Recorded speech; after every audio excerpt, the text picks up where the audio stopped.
Chapter 233. Each uses a strange move. The dry-haired cultivator was crushed to death. Bao Dingheng and the others were shocked to see this scene. After killing this person, Zhang Yan didn't stop. He leaped to a high place, raised his hand, and pointed in front of him. The two golden hammers flew up and smashed toward the white-robed Taoist with a dull sound. The white-robed Taoist was also terrified when he saw his fellow Taoist die so miserably. When he saw Zhang Yan charging toward him, his heart couldn't help but tremble. He hurriedly stepped on a cloud and retreated, trying to avoid the two golden hammers that were chasing after him. Zhang Yan revealed a mocking expression. He got up and followed on a cloud, but he was right behind the Taoist. It wasn't without reason that he targeted this person first. He had also seen it clearly. Although Priest Gao and Bao Dingheng were working together to fight the enemy, they were also showing off their own wits. They both had the thought of forcing the other to use their final trump card first, and this could be used by him. Thus, he didn't care about Bao Dingheng and his senior brother. He only focused on chasing after the white-robed Taoist. As expected, the two of them slowed down their attacks at the same time. They seemed to want him to kill the white-robed Taoist. Only Taoist Gao chased after Zhang Yan. He held the cleaving thunder seal in the air, ready to help at any time. The white-robed Taoist turned a few times on the flying light and finally got rid of the two golden hammers. He couldn't help but calm down.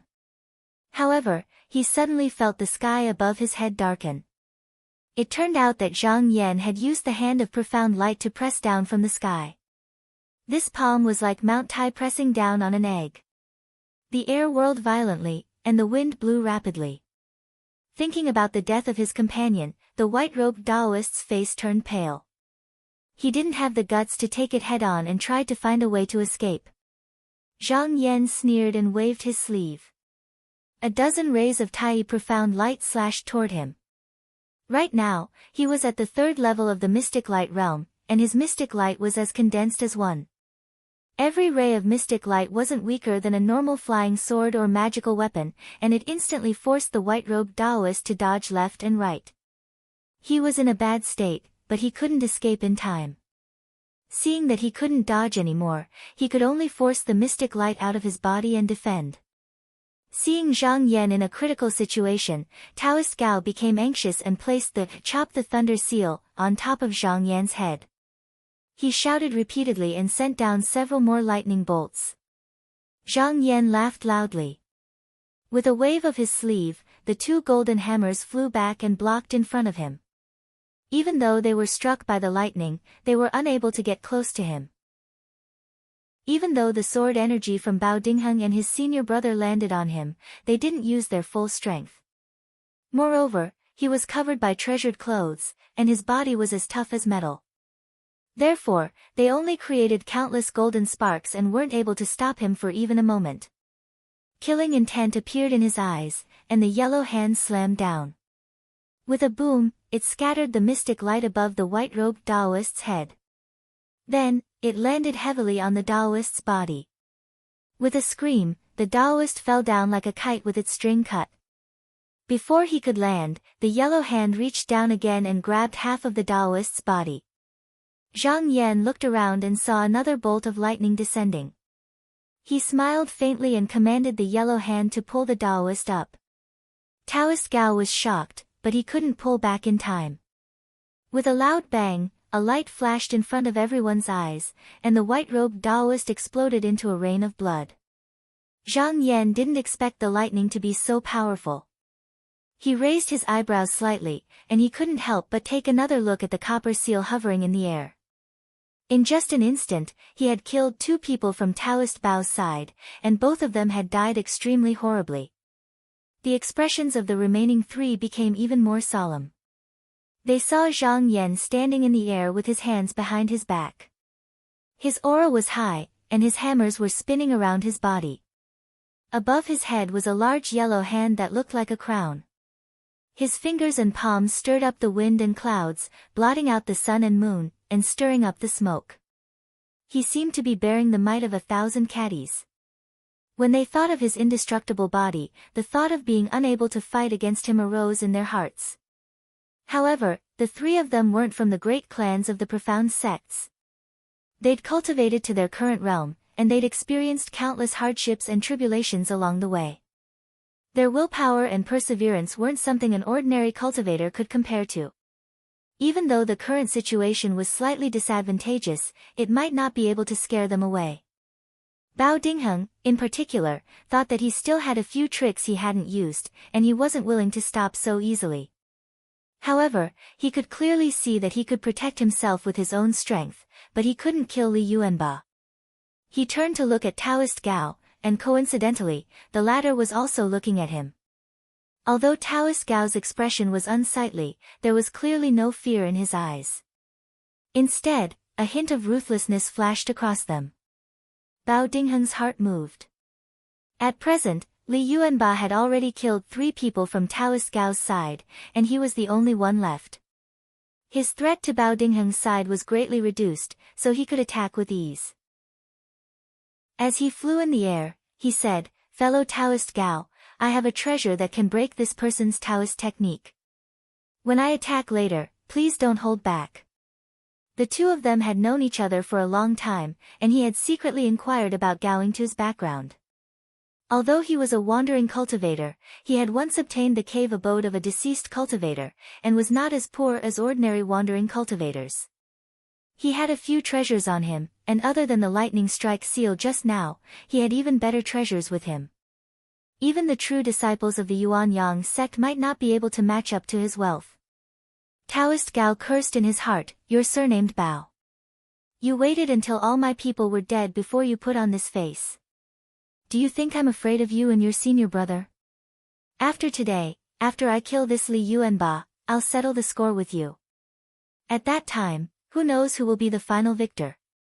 Although he could see that Bao Dingheng had deliberately allowed Zhang Yan to kill his people, at this moment, he couldn't even leave on his own. Who knew if this fierce person would come to kill him first when he saw that he was alone? Therefore, he suppressed the anger in his heart and said coldly, "Rest assured, Taoist Master Bao. I, Gao Yingtu, am not the kind of person who ignores the overall situation." Bao Dingheng shouted at Fang He, "Junior brother, protect me. Watch me use my treasures to deal with him."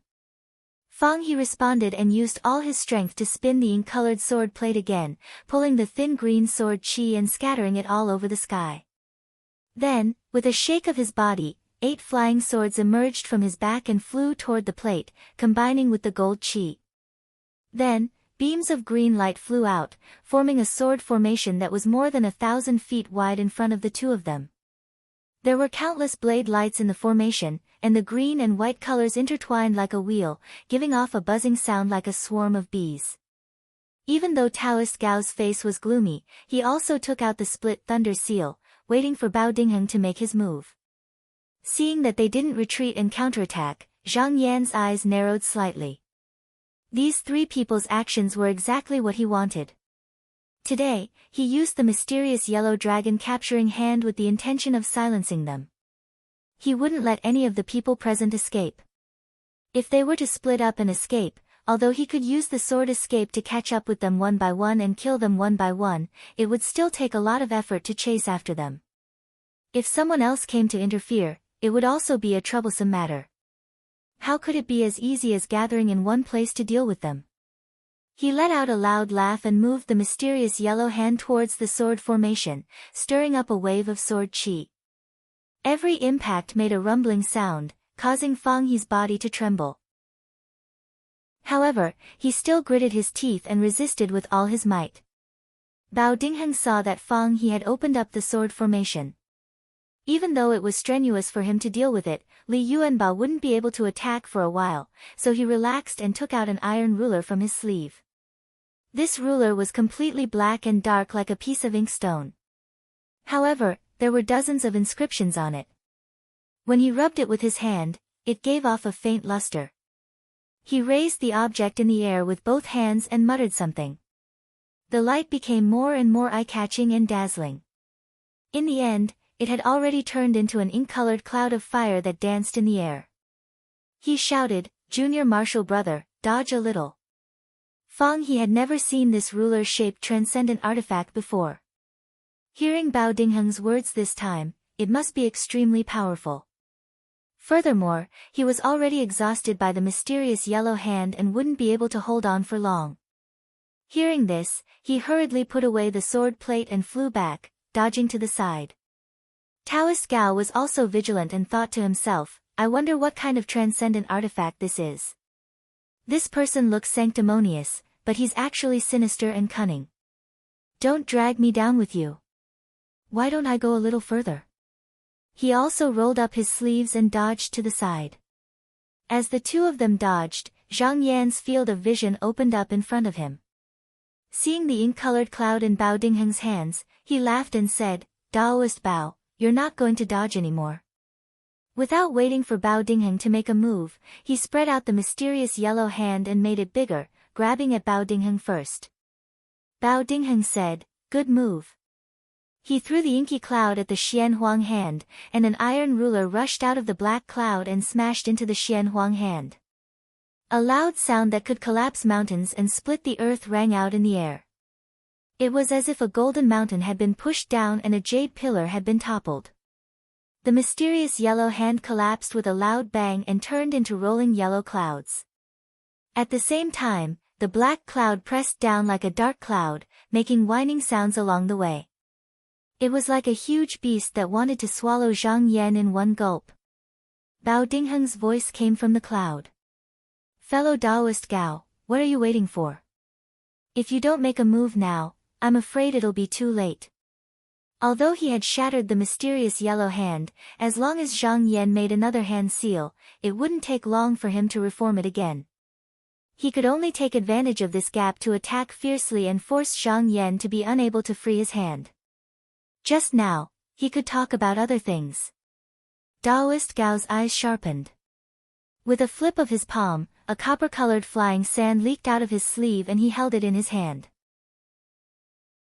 He didn't know the origin of this thing, but when he obtained this dead cultivator's cave abode that day, he found it in a gourd. Its power was unbelievably great. When it was thrown out, once it came into contact with one's body, it would destroy flesh and bones.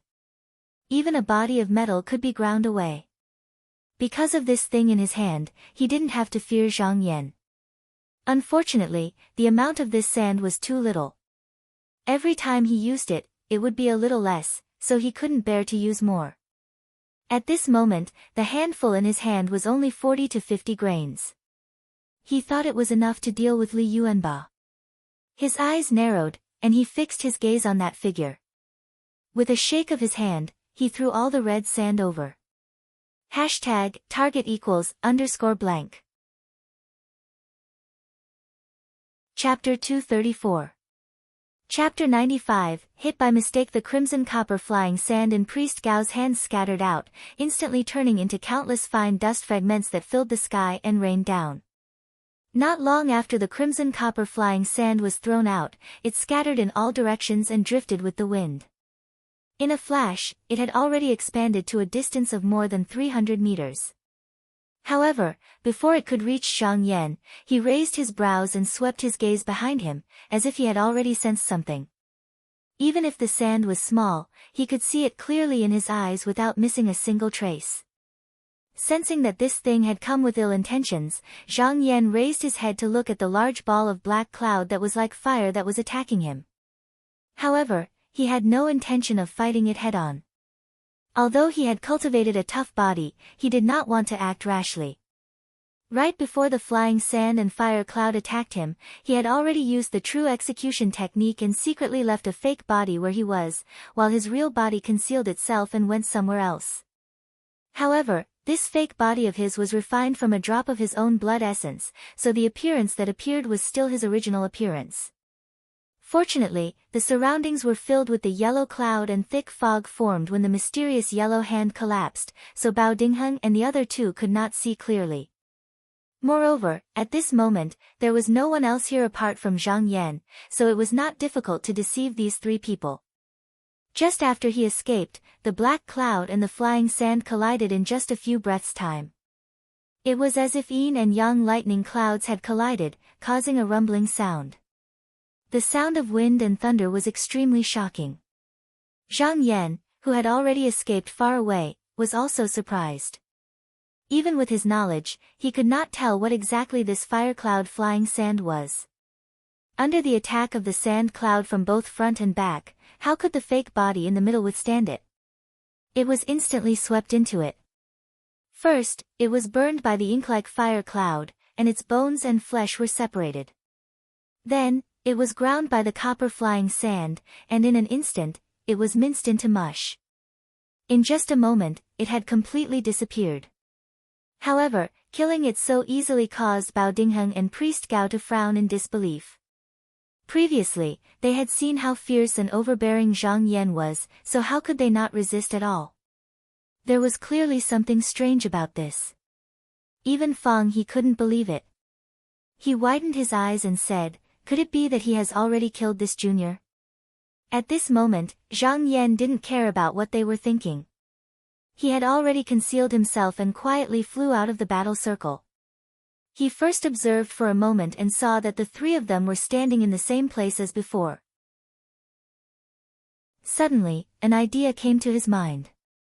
He coldly smiled and first formed a technique. After the arrangement was completed, he flicked his sleeve and moved closer to Priest Gao. There was a reason for him to look for this person first. This person had the split thunder seal in his hand. The power of this treasure was not small, and it was able to restrain Zhang Yan to a certain extent. Obviously, he was the one who posed the greatest threat among the three. Moreover, Taoist Gao was alone at the moment, and there was no one from the same sect who could help him. Naturally, he would be the first target to be eliminated. Although Taoist Gao didn't lose his vigilance and was secretly on guard, most of his attention was on the thick clouds in front of him. He didn't know that Zhang Yan had already moved behind him, so he wasn't on guard at all. The corner of Zhang Yan's mouth twitched. He stretched out 2 fingers and pointed forward. 2 whistling golden hammers flew out, one fast and one slow, and swept from the left and right. Taoist Gao suddenly felt a strong wind coming from behind him. Only then did he realize that something was wrong. He hurriedly moved his body to the side and narrowly avoided a golden hammer. However, even though he was able to dodge this one, another golden hammer struck him from another direction, striking his back with a resounding boom. His bones were instantly fractured, and his internal organs were completely destroyed. Blood gushed out of his mouth and nose in a frenzy, and the light beneath his feet dissipated, causing him to plummet down from the cloud. Zhang Yan was afraid that he wouldn't die. He leaped forward and reached out to catch one of the golden hammers in his palm. With a "pa," the hammer fell down and smashed Taoist Gao's head. Bao Dingheng and Fang He saw this scene. Both of them were shocked, and a deep sense of fear filled their hearts. Who would have thought that not only did Li Yuanba not die, but he also used some unknown method to get next to Taoist Gao and kill him? Bao Dingheng felt that at this time, he had used all his talismans and methods, but he still couldn't kill Zhang Yan. Even if Mr. Shi and the morphing Ganoderma were both taken away, he had no choice but to retreat. He said with a trembling voice, "Shitty, this person isn't someone you and I can fight. Why don't we go somewhere else today? It won't be too late to take revenge in the future." For Bao Dingheng's sake, Fang He had just used his talismans and blocked a few fierce attacks from the mysterious yellow hand. He was already exhausted, so retreating at this moment was exactly what he wanted. Thus, he replied, "Shitty is right. This Li Yuanba is really powerful, and his methods are strange and unpredictable. Why don't we lure a few of our fellow Taoists here and then annihilate this thief together?" After the two of them made up their minds, they were about to get up and fly away. However, before they could fly away, they felt that their feet were as heavy as lead. They lowered their heads and opened their eyes. Only then did they realize that they were surrounded by a yellow fog, and it was difficult for them to even move. Suddenly, they heard a loud laugh coming from ahead of them. The yellow mist in the surroundings suddenly rolled like waves, and with a whoosh, it gathered into a ball and gathered together. They saw a huge muddy yellow hand that was 30 meters in size stretching out from below. Only now did the two of them realize that the place they were standing at was right on the palm of the huge muddy yellow hand, and they were instantly scared out of their wits. The mysterious yellow hand stretched out its 5 fingers, and with a flip of its palm, it rolled toward the two of them like a huge wave. In the blink of an eye, the two of them were swallowed up. Only 2 short screams were heard, and there was no sound above the clouds. Zhang Yan stood in the void, shook his shoulder, and retracted the mysterious yellow hand, letting the 2 tattered corpses fall. However, the vigilance on his face did not disappear. He first looked around, then got up and rode the breeze to circle around the forest. After a careful inspection, he was sure that no cultivators had been nearby just now. Only then did he turn back. He had always been decisive, but he did not lack meticulousness and caution. The time he had been fighting with Bao Dingheng and the others until now was not long, but it was not short either. It was difficult to guarantee that no other cultivators happened to pass by during the battle. Therefore, he simply did not use his sword, and only used the mysterious yellow dragon capturing hand and strength path cultivators to fight the enemy. It was for the sake of being prepared. In this way, even if someone secretly spied on him, they would not be able to connect his true identity. After returning to his original place, Zhang Yan's gaze swept over the few corpses on the ground. After a moment of thought, he flicked his sleeve and took out the 9 absorption demon slip. This thing had not appeared for a long time. At this time, it let out a joyful howl. As its body trembled, there was faint celestial music drifting from the sky, and a strange fragrance assailed the nostrils. Then, with a sound, it turned into a brilliant silver rainbow. It circled the dense forest a few times, and it completely absorbed the essence, blood, and remnant souls of the dead cultivators. After it was full, it let out a long and clear cry, and only then did it reluctantly fall into Zhang Yan's sleeve. Zhang Yan swept his eyes over and saw that there were still a few sleeve bags on the ground. He did not stand on ceremony and went up to take them. He looked up at the sky. At this moment, the sky was slightly bright, and it was already the end of the day.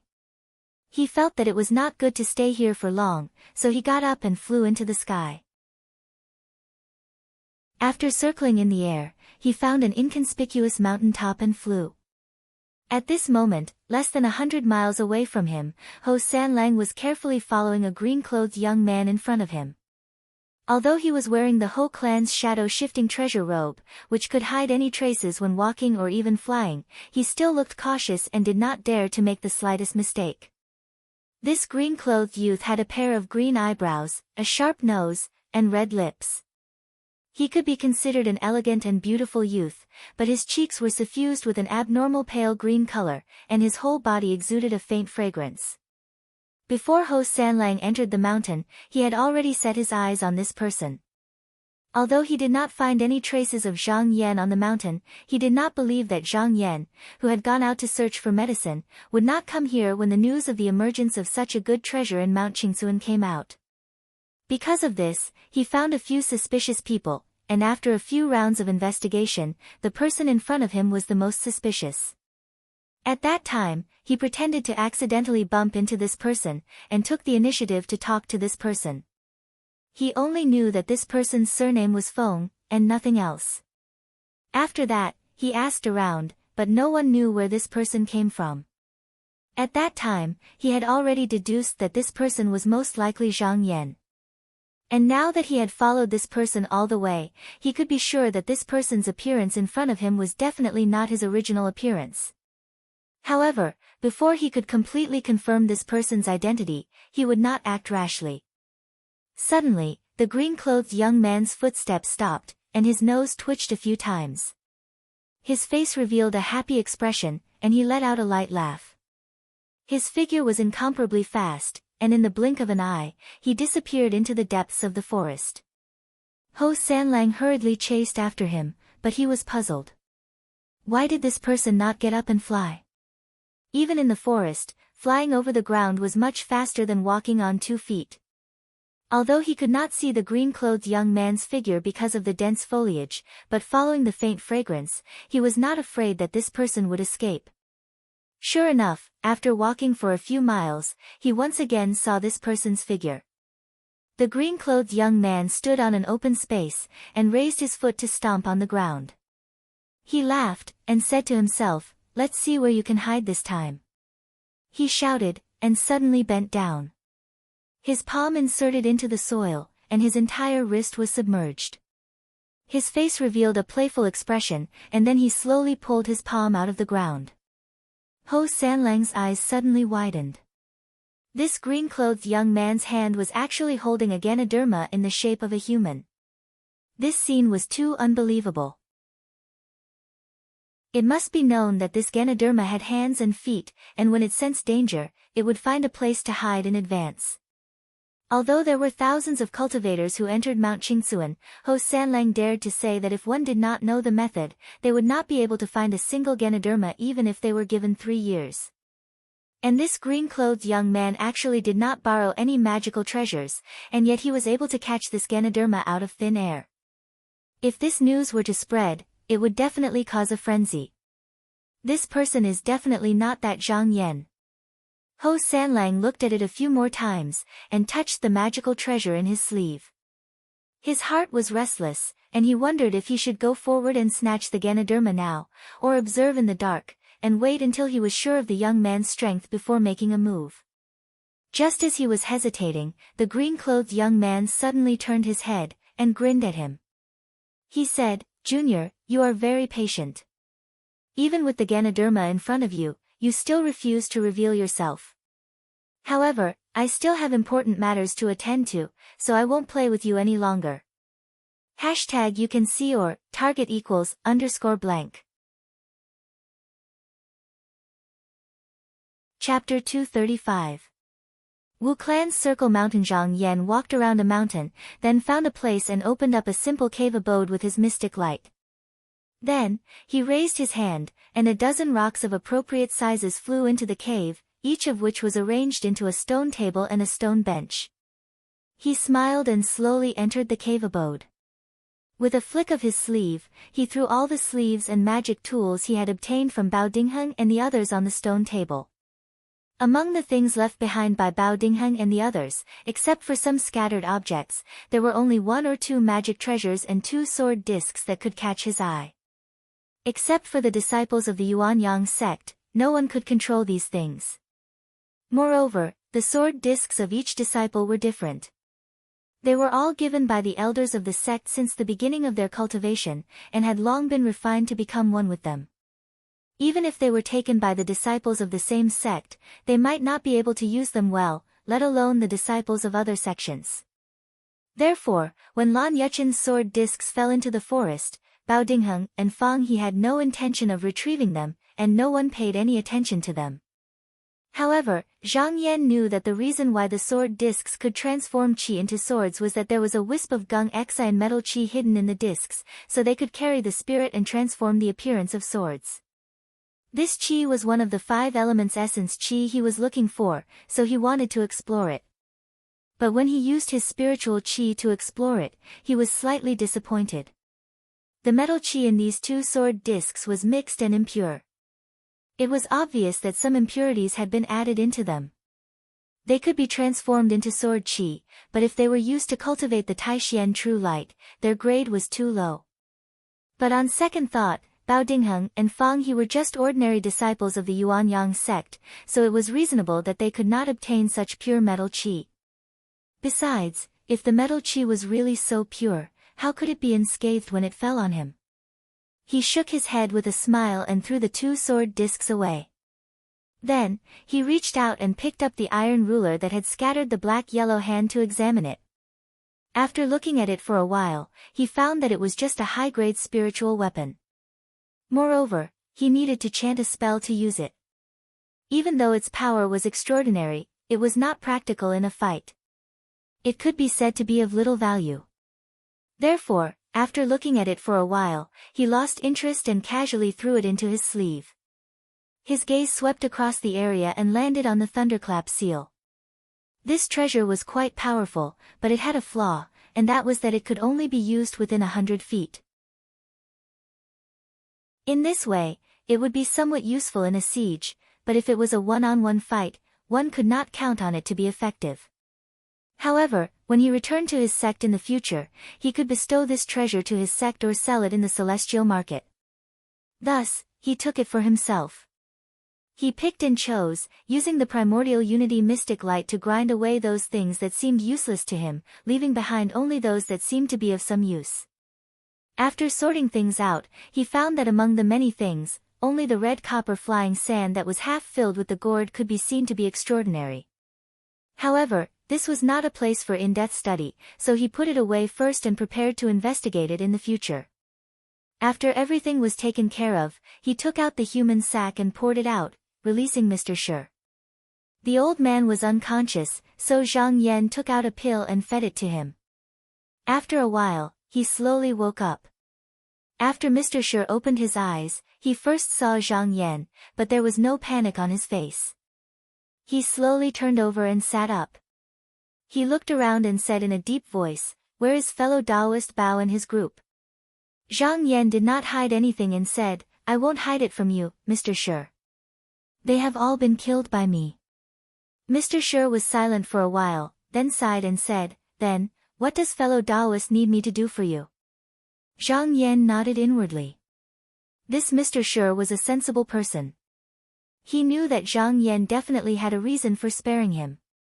He smiled and said, "Naturally, I would like to ask Mr. Shi to help me find the one-breath Zoisha."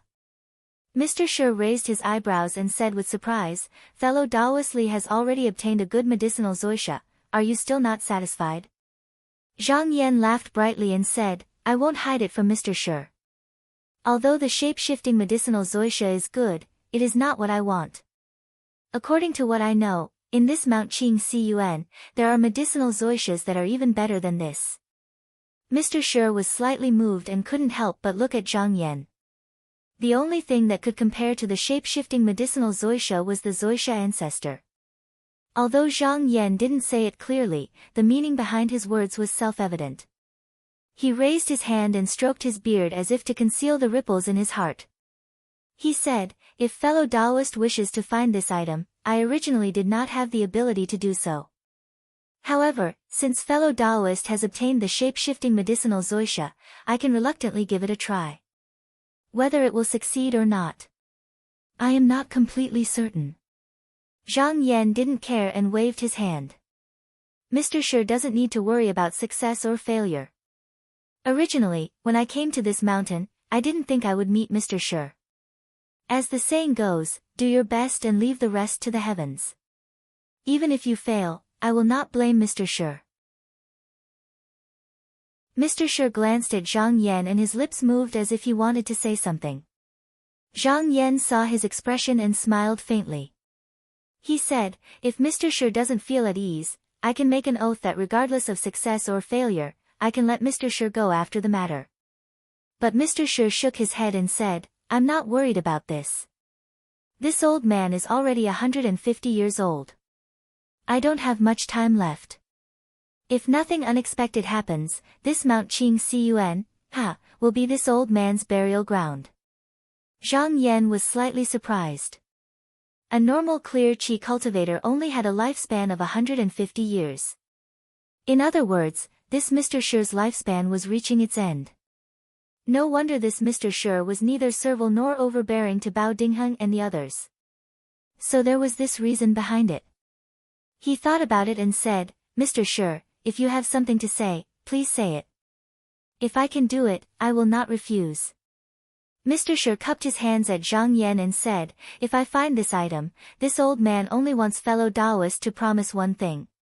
Zhang Yan said with a straight face, "Please speak, Mr. Shi."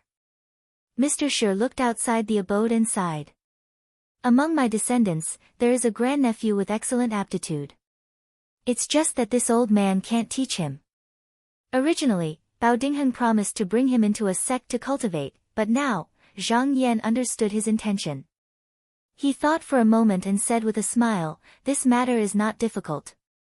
I have friendly relations with a few sections. I am willing to introduce Mr. Shi's grandnephew to you. Mr. Shi looked deeply at Zhang Yan and said, fellow Daoist Li is indeed not an ordinary wandering cultivator. Zhang Yan only smiled and did not say anything. Mr. Shi looked at the faintly discernible mountain range outside and his eyes also brightened. He said with emotion, fine, this old man has been searching for the Zoisha all his life.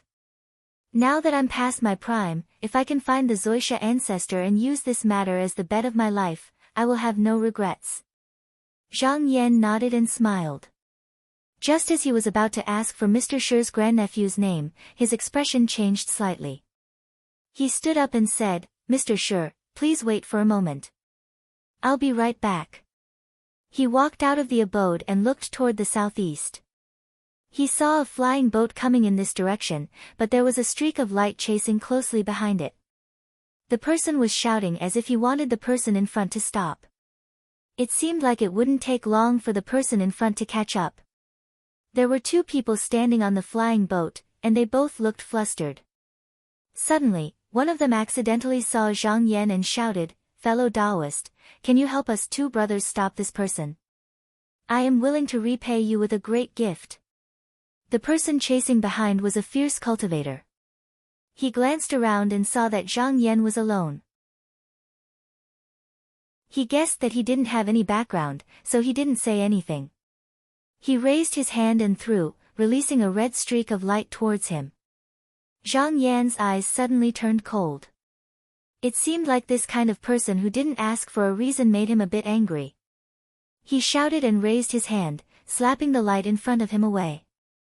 Then, he flicked his sleeve and a golden light flashed. A golden hammer appeared in the air and whizzed towards the person's head. But this person still didn't know what was good for him and still shouted, I am from the Hong Langwu clan, you dare. How could Zhang Yan have the patience to listen to what he had to say? The golden hammer smashed down on the man's head. Pa! A rain of blood burst out from the man's head. The cultivator died before he could even make a sound. His corpse fell down the 1,000-foot deep ravine. The two people who were running for their lives originally had nowhere else to go. They only saw Zhang Yan as a life-saving straw and randomly asked for help. They didn't really think that he would be able to save them. Who would have thought that Zhang Yan would kill this person with just a raise of his hand? They couldn't help but be stunned. They only came back to their senses after a while and hesitantly controlled the flying boat to come forward. The person who spoke before clasped his hands at Zhang Yan and said, this one is Su Yanquang, greetings fellow Daoist.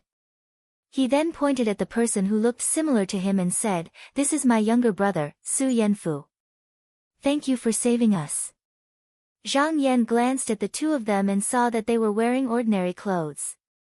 They were only at the first level of the mystic light realm, and they were wandering cultivators. They were probably nothing to the Hong Langwu clan, so why would they send people to kill them? He found it strange and asked, why is that person chasing after you and your brother? Su Yanquang smiled bitterly and said, fellow Daoist might not know this, but the Wu clan has already taken over the Nine Heads Peak. They said that no one is allowed to pick the medicinal mushrooms on the peak, so they are chasing other cultivators away.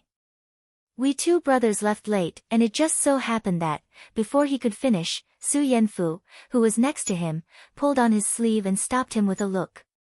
Su Yanquang continued, we two brothers couldn't avoid them in time, so we angered the Wu clan and made them send people to chase after us. Su Yanquang sighed and said, the Wu clan is powerful, and they have nothing to worry about in the Green Inch Mountain. Even if we are killed, there's no one to argue with. What can we do? Why don't we go to the other peaks and try our luck? I just hope that the other clans aren't as tyrannical as them. Although the Green Inch Mountain was tens of thousands of miles away, most of the medicinal mushrooms grew on the 5 peaks. Compared to other places, the medicinal mushrooms here were not only of higher quality, but they were also easier to find. Therefore, most of the cultivators that entered the mountain gathered at the foot of the 5 peaks. Su Yanquang cupped his hands and asked, I haven't asked for this fellow Daoist's name. Zhang Yan smiled faintly and said, I am Li Yuanba. So it's fellow Daoist Li. Su Yangquang cupped his hands again and said, the person that fellow Daoist just killed was a guest of the Wu clan. If he doesn't return after a long time, I'm afraid that the Wu clan will send people to investigate. Why don't fellow Daoist come with us two brothers and go somewhere else? Su Yanfu also hurriedly said, that's right, that's right. Why don't fellow Daoist travel with us two brothers so that we can look after each other? He was also a perceptive person. Just now, he saw that Zhang Yan's cultivation was profound, and his clothes were luxurious.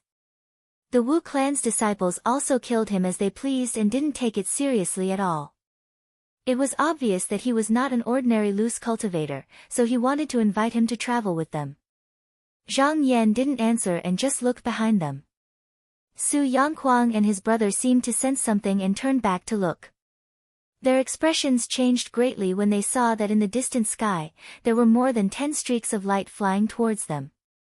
#target =_. Chapter 236.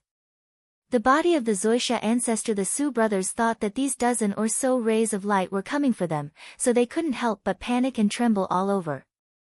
But when the group of people came closer, they realized that they weren't from the Wu clan, but were instead a group of loose cultivators who had gathered together for some unknown reason. There were even a few familiar faces among them.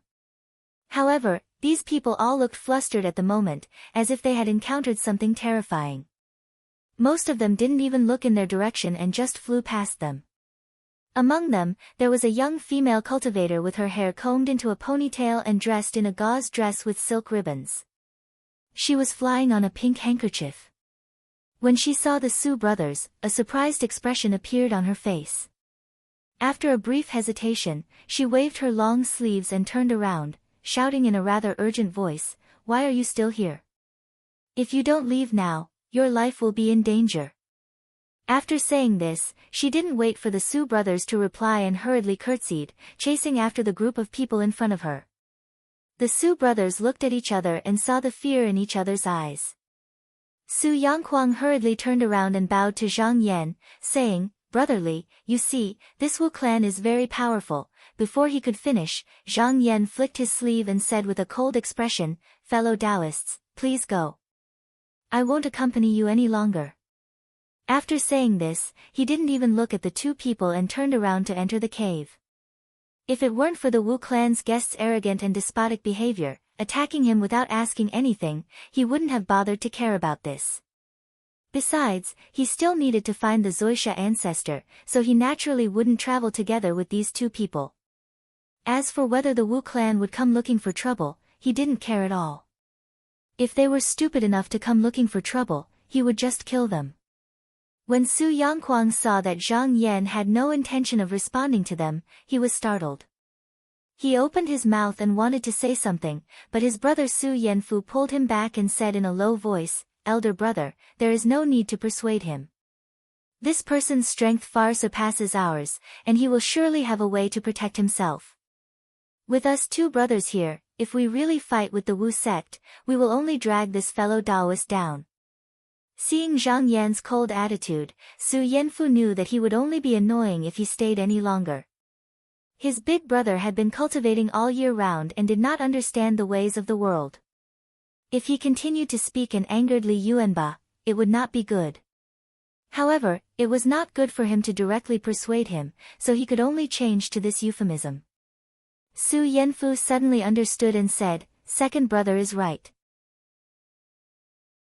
He respectfully bowed towards Zhang Yan's cave and said loudly, "Fellow Taoist Li, words cannot express our gratitude for your great kindness. Then, we brothers will take our leave first. If fate wills it, we will meet again." Zhang Yan stepped into the cave abode. Mr. Shi was still sitting firmly on the stone bench. Seeing him enter, he stroked his beard and asked, "The Wu clan is powerful. Now that this mountain is still at the foot of Nine Heads Peak, does fellow Taoist Li not want to find a place to hide temporarily?" Zhang Yan chuckled and said, "Why would I be afraid of this Wu clan? Moreover, the 5 peaks of Mount Qingsuan would be occupied by those big clans sooner or later. Unless one went far away, it would be the same wherever one went. One word by word take me. Mr. Shi frowned. Oh. As far as this old man knows, the Shi and Yan families are not as overbearing as the Wu family. Zhang Yan chuckled coldly and said, after the Wu family occupied Nine Heads Peak, those rogue cultivators had no choice but to look for the mushrooms elsewhere. This time, there are no less than 10 big and small clans that have come to Mount Qingsuan. If those rogue cultivators go there, they will definitely fight with them for the mushrooms. Just watch, Mr. Shi. It won't be long before the other clans will follow suit and surround the mountain like the Wu family, not allowing others to interfere. Mr. Shi thought carefully and nodded slowly.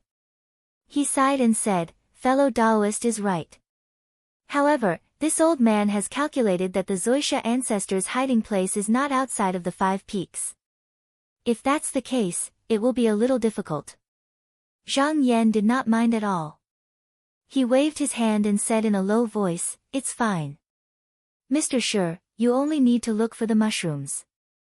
As for those who block the way, I will deal with them. He had no interest in these clans blocking and driving away other cultivators, but the Zoisha ancestor was one of the key external ingredients for him to condense his core. If anyone blocked his way, it was equivalent to blocking his great Tao. There was no reason for him to care. He could only use the sword in his hand to kill. Hearing the murderous intent in his words, Mr. Shi's heart trembled. He took a deep breath and said slowly, if that's the case, if fellow Taoist trusts this old man, then please give me the transformation Zoisha. Zhang Yan smiled and said, of course I trust Mr. Shi. He took out a porcelain bottle from his sleeve, pulled out the cork and poured the contents out. A wisp of fragrant green smoke came out of the bottle. When it reached the outside room, it slowly shrank down and turned into a palm-sized child. His eyes were filled with tears, lying on the stone table and looking at the two people pitifully. Mr. Shi looked at him for a while and reached out to grab him. The child shivered, then suddenly stood up and kowtowed repeatedly, crying, Master, please have mercy on this child's cultivation. Please let me go. Hearing the child's pitiful voice, Mr. Shi's hand paused and comforted him, don't be afraid. I don't want to take your life. I just want to borrow your blood essence to find the Zoisha ancestor.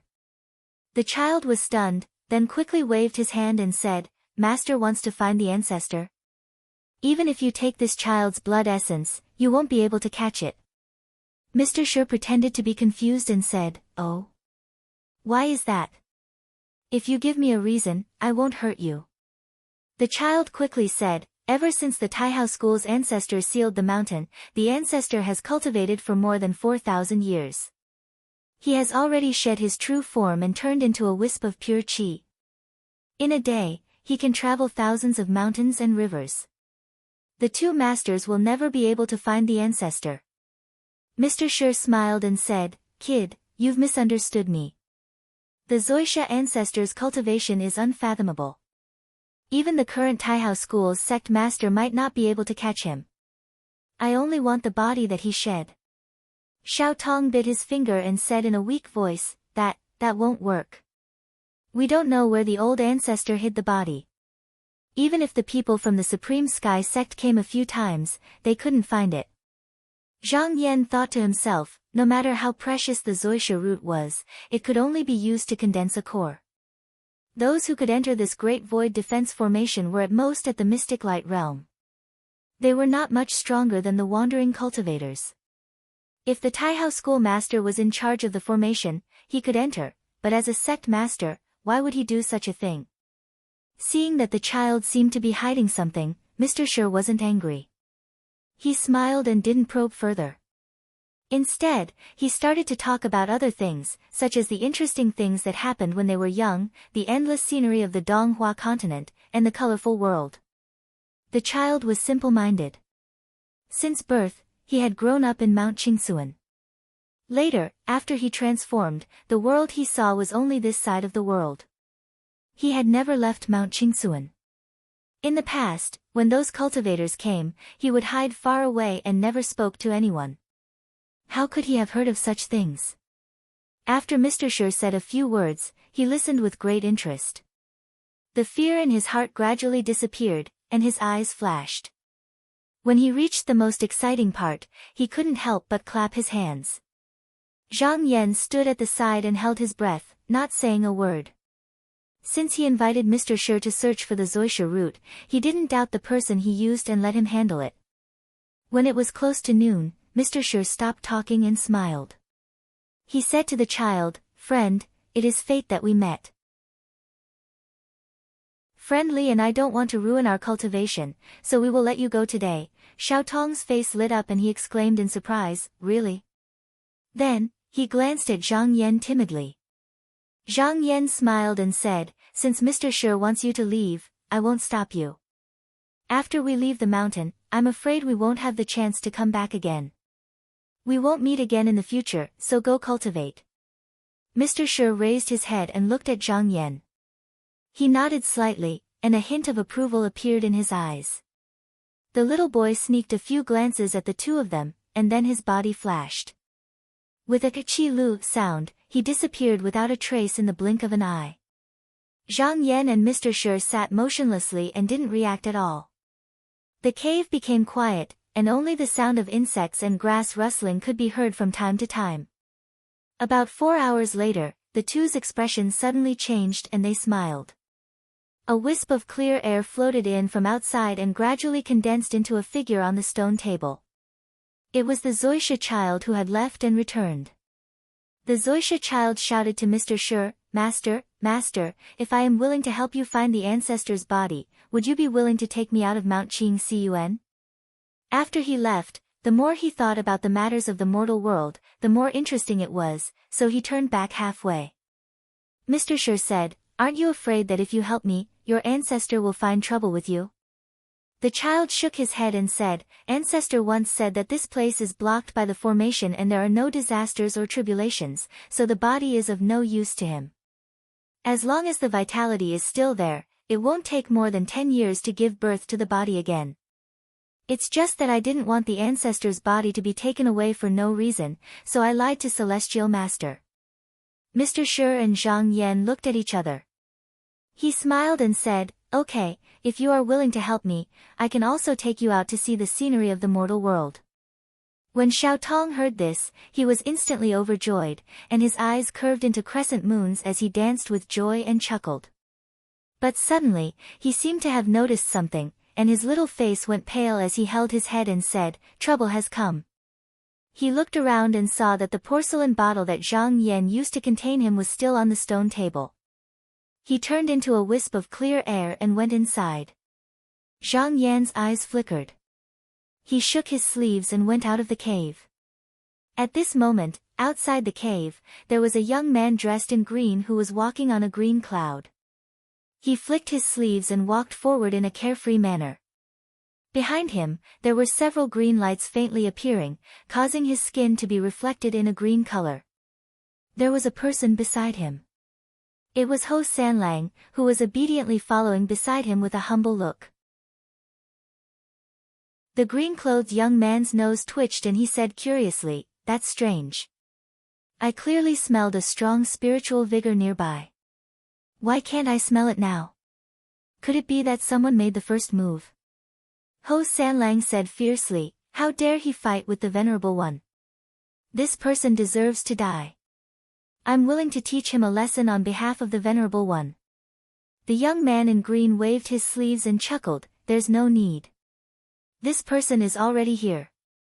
Zhang Yan walked out of the abode and raised his head to look. The young man in green clothes was looking at him as well, and their gazes met before the young man actually roared with laughter and said, "I was wondering who dared to fight me for the treasure. So it's you. Target equals _blank. Chapter 237. An unfathomable origin. Zhang Yan noticed that the green-clothed youth spoke as if he knew him. He couldn't help but raise his eyebrows and take a closer look at the person. The youth had delicate features and wore an embroidered robe. His skin was as white as a virgin's, and he looked no more than 15 or 16 years old. However, there was a layer of green gas that looked like oil covering his body, adding a bit of evil aura. Ever since Zhang Yan started cultivating, he would never forget anyone he met. He had never seen this person before, and after looking at him for a long time, he found that the other's aura was unfathomable. He couldn't see through the depth of his cultivation, so he asked in a deep voice, "Who are you?" The green-clothed youth put his sleeves behind his back and said with a playful smile, "Fellow Li, you don't know me, but I know you, and I know your ability. Since we've met here, if you're willing to submit to me, I can let bygones be bygones for all the previous grievances." When Zhang Yan heard this, his heart moved. The other only called him Fellow Li. Obviously, he didn't know his true identity. He should have recognized him after he changed his appearance, and most likely only found out when he was secretly spying on him. From his words, it seemed that there was some conflict between him and him. His mind turned and he guessed a few possibilities, but he couldn't be sure. Seeing that he didn't answer, the green-clothed youth laughed and waved his hand. Suddenly, the cluster of deep green light on his body suddenly attacked like a torrential downpour. Zhang Yan's feet didn't move, and his expression didn't change. He looked coldly at the green light coming at him and raised his palm.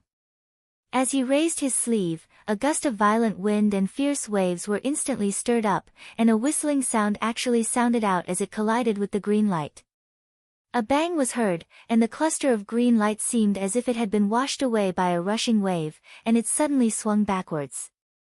However, the green light looked as thin as smoke, but when it was hit by this fierce attack, it actually collapsed into a big ball and didn't dissipate. Zhang Yan's eyes turned cold. Without withdrawing his hand, he stomped on the ground and exerted force on his shoulder. His palm pressed against the green light and he suddenly took a step forward. Boom! The cliff shook and a hurricane suddenly rose from the ground, pressing forward with the momentum of a raging wave. The green light was forced back by the momentum of a mad wolf and was no longer as flexible as before. It immediately shrank back a few feet and shook violently like a candle in the wind, as if it would collapse if a little more force was added. The green-robed young man grinned, as if he couldn't withstand the pressure.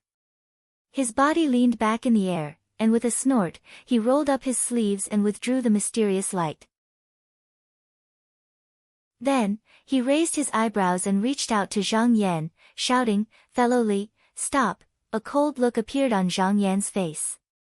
Not only did he not stop, but he also let out a loud roar as he leaped forward and threw a punch at this person. When this punch came out, it exploded out a howl that shook 5 kilometers. The fist pressure surged like a surging wave and shocked clouds, and it suddenly pounced towards the young man. The young man in green felt as if he was drawn into a sticky vortex, and the pressure around him increased greatly. He actually found it difficult to move and couldn't move his body. His face couldn't help but change. He knew that it was a critical moment, and he couldn't care about anything else. He hurriedly released the green light again and gathered it into a ball to protect himself. Zhang Yan punched out and hit the young man in green's shoulder, causing him to stagger. The layer of green mysterious light also dispersed like clouds and mist. With just this slight gap, the young man in green retreated and struggled out of the battle circle. Then, he leaped up and transformed into a green light that fled into the sky. Ho Sanlang, who was standing in the sky, had been paying attention to the battle. At this time, he saw that the young man in green had fallen into a disadvantageous position, and Zhang Yan still wanted to pursue him. He hesitated for a moment, took out 2 rainbow thunder beads, and slashed them towards Zhang Yan. At the same time, the young man in green let out a strange laugh and transformed into a green light that flew towards Ho Sanlang. He took advantage of the momentum and swept Ho Sanlang up. The light was extremely fast, and in an instant, they were dozens of feet away. Boom! The sound of an explosion came from the cliff, and the sky was filled with black clouds of smoke and fire. When Zhang Yan came out of the smoke unscathed, he looked up and saw that the 2 people were already far away. At this time, the young man in green's extremely cheerful laughter faintly came from the sky. He said, "Li Yuanba, I also know your ability, but now is not the time for you and me to fight. If we continue to fight, both of us will suffer. As long as you don't hinder me, I won't trouble you for the time being." Ha! as soon as the voice fell, the green streak of light turned a few more times and hid behind a distant peak, completely disappearing without a trace. Zhang Yan watched for a moment, raised his hand in front of him, and couldn't help but frown. When he finally dispersed the green light, he only felt as if thousands of sharp needles had pierced his palm and fingers. At first, there was a feeling of numbness and itchiness, but then it became almost undetectable. He raised his other hand and made a cut on his arm, pulling out a wound that turned his flesh upside down.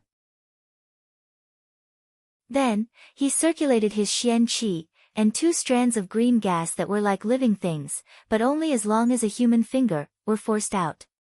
He then clenched his fist again, and the wound was healed. He could feel that after this thing entered his body, it could slowly devour the flesh and blood essence. If he hadn't discovered it in time, it would have become a serious problem after a long time. Fortunately, he cultivated an ancient devil art, and didn't need to be watered by external medicines like normal strength cultivation arts. His body was pure and refined, unparalleled among his peers, and he couldn't tolerate the slightest contamination, which was why he was able to discover the anomaly in time. This strand of light was strange and unpredictable, and it was impossible to guard against. If an ordinary cultivator was invaded by it, they wouldn't even know they were being ambushed, so it was definitely not some Xian sect's method.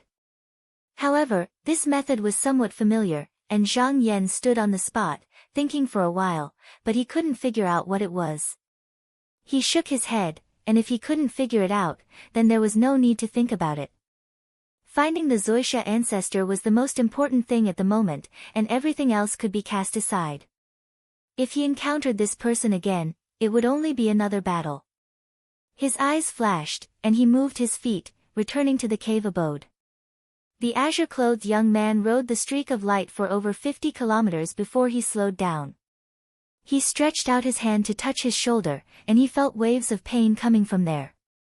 He couldn't help but grimace. Even though he'd already used the profound light to protect himself, he was still hit by Zhang Yan. Even though he wasn't heavily injured, his bones were broken and his flesh was torn. He snorted, and actually took out a 1-qi zoisha from his sleeve, opened his mouth, and swallowed it. He then rubbed his shoulder, and after a while, the injury there disappeared. He licked his lips, and thought to himself, this body's foundation is too shallow, and it's really too weak. Coupled with the suppression of this formation, I can't even use 10 to 20% of my abilities. However, if I can swallow a few more high-grade zoisha, this Li Yuanba might not be my opponent. Oh well, before I succeed, I should avoid this person first. While he was thinking, Ho Sanlang had been observing the young man's expression, and now he asked carefully, Venerable One, why didn't you kill this person just now? The green-robed young man snorted. He narrowed his eyes and glanced at Ho Sanlang. 2 cold bolts of lightning shot out from his black and white eyes, piercing straight into Ho Sanlang's heart. Ho Sanlang shuddered and immediately shut his mouth. The green-robed young man looked at him, and chuckled, and said, You asked me why I didn't kill him, and I'll tell you. This Li Yuanba's cultivation is not shallow, and I pity that his cultivation is not easy, so I want to take him under my command. That's why I pretended to be defeated, and took the opportunity to do something to him. With his cultivation, he won't do anything now, but after a year or so, even without me urging him, he will obediently come to me. When Ho Sanlang heard this, he could not help but think of the strange method that the young man had used on him.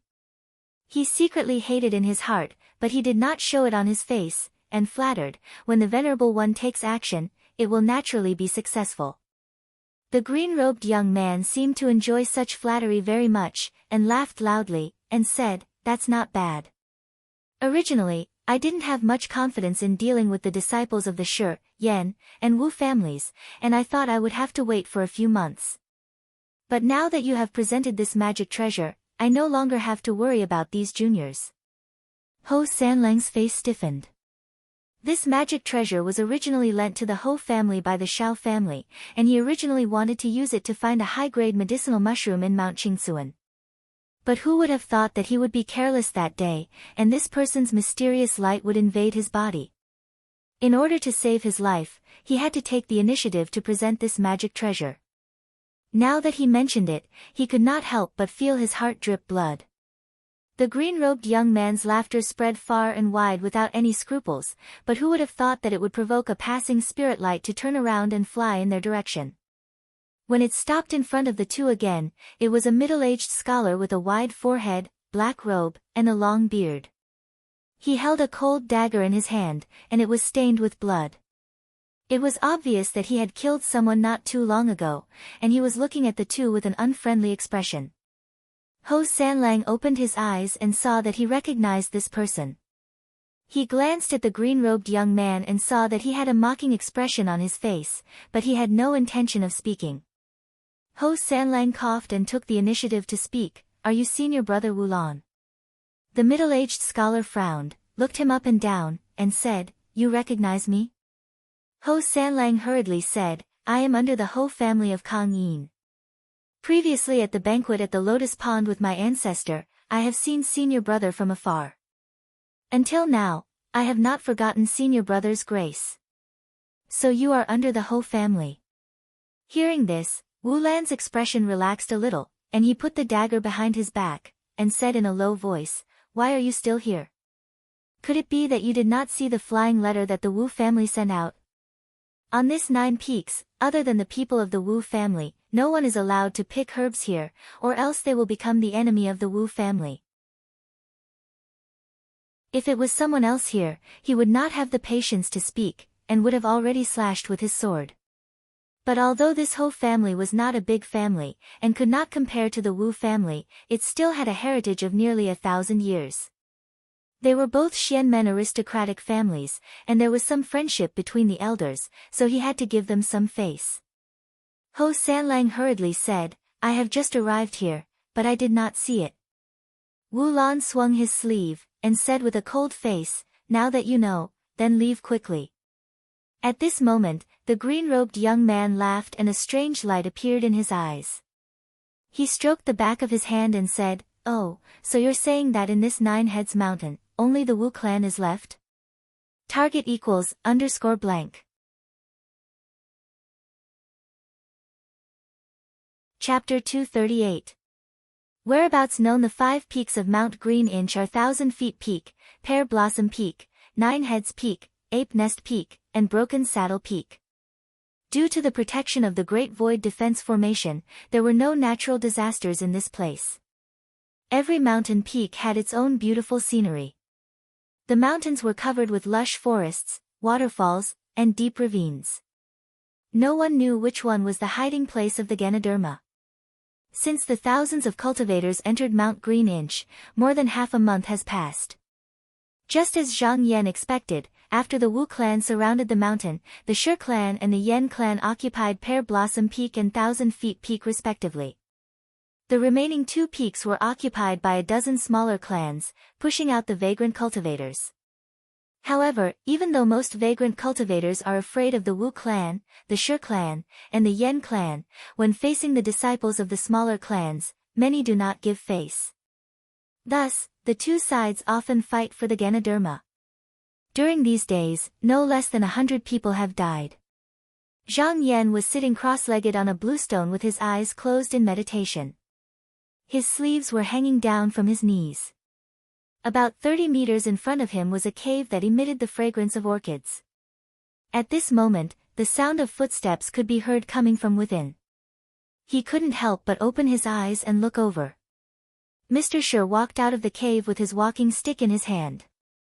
These days of running around, the white hair on his head had increased by the day, but he was still full of vigor and energy.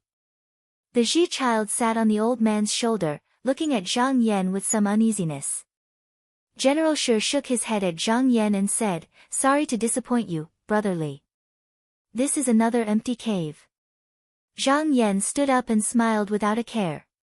He said, "Don't worry. If there is nothing here, let's go to the next place." According to the Ji Tong, the Zoisha ancestor had wandered through these 5 mountains when he cultivated, so he'd left behind an abode in each of them. Moreover, it was very likely that the shell he'd shed was hiding in one of these abodes. However, these caves were all hidden in the mountains. It was difficult for outsiders to find them. Thanks to the Ji Tong's guidance, he was able to search them one by one. Zhang Yan was not in a hurry. If he couldn't find it in one place, he would search another. Even if he couldn't find it after searching all 5 peaks, he would just be going back to his original plan. He wouldn't lose anything. General Shi looked around and saw no signs of destruction. He asked curiously, "I've been in the cave for 10 days, why hasn't the Shi clan done anything?" Qianren Peak had been taken over by the Shi clan. He had thought that Zhang Yan, who was guarding the entrance of the cave, would have a good fight. However, it looked like everything was peaceful. Zhang Yan chuckled and said, "You're worrying too much. Think about it, this 1,000-feet peak is 1,000 miles wide, where would the Shi clan find so many people to look after it?" Zhang Yan chuckled and said, "General Shi is worrying too much. This 1,000-feet peak is 1,000 miles wide. How could the Shi clan find so many people to look after it?" Earlier, he had already clearly seen that there were only a few dozen Shi clan members on this trip.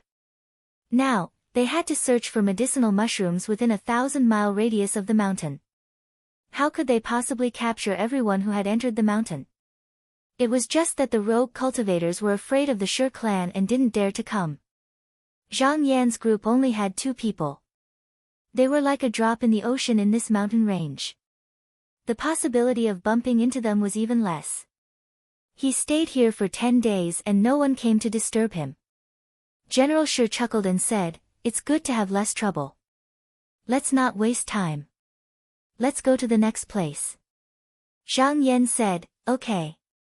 He shook both of his sleeves and there was a breeze under his feet. It wrapped around Mr. Shi and the child and flew up into the sky. When they were above the clouds, he looked at a majestic peak that seemed to have been split in half. He said, "The nearest place to this place is Mount Duan. Let's go there first." At this time, he was only riding on the wind, so his speed was not very fast. It took him several hours to arrive at the foot of Broken Mountain.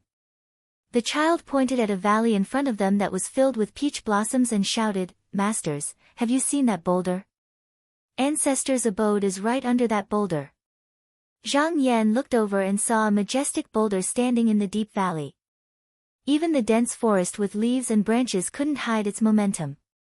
However, at this moment, there were sword lights flying in front of the valley, and there were shouts coming and going.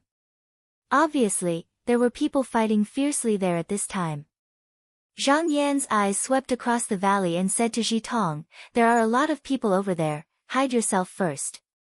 This little boy was also clever and clever. As soon as he heard the question he uttered an "oh." He flipped his body over and found Shi Gong's sleeve, and in a flash his shadow disappeared. At this time, the fierce battle in front of the valley was in a hurry, and one side was already in danger. There were only a few people left who could barely hold on, and they were about to lose. The leader of the other group was a purple-robed Taoist. He was standing at the side watching the battle, but he noticed Zhang Yan and Shi Gong and immediately looked over with a vigilant expression. He gave a look to the person beside him.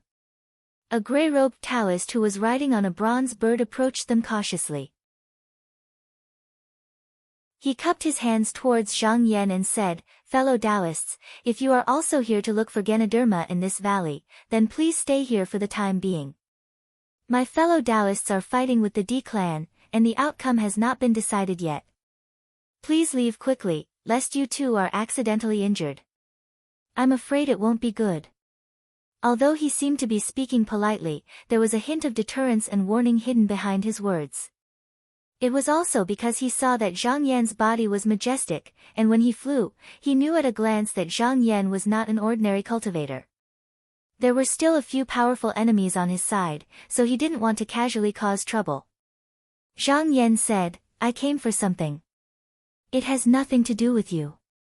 The gray-robed Taoist was a hot-tempered one. Relying on the fact that he had more people on his side, he was confident. He snorted and waved his hand, summoning a magic sword in front of him.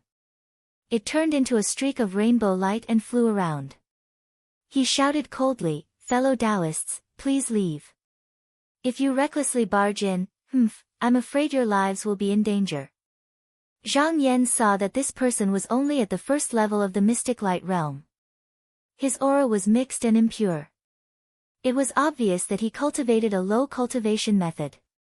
Zhang Yan was too lazy to argue with this person.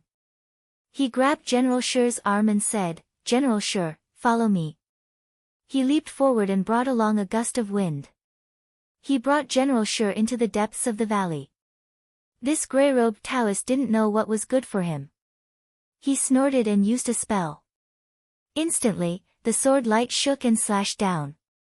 Who would have thought that when the rainbow light fell into the raging storm, it didn't even stir up the slightest wave. Instead, he suddenly felt his chest tighten, as if he had been fiercely hit by a giant battering ram. He couldn't help but let out a wah sound as he spat out a mouthful of blood and fell from the sky.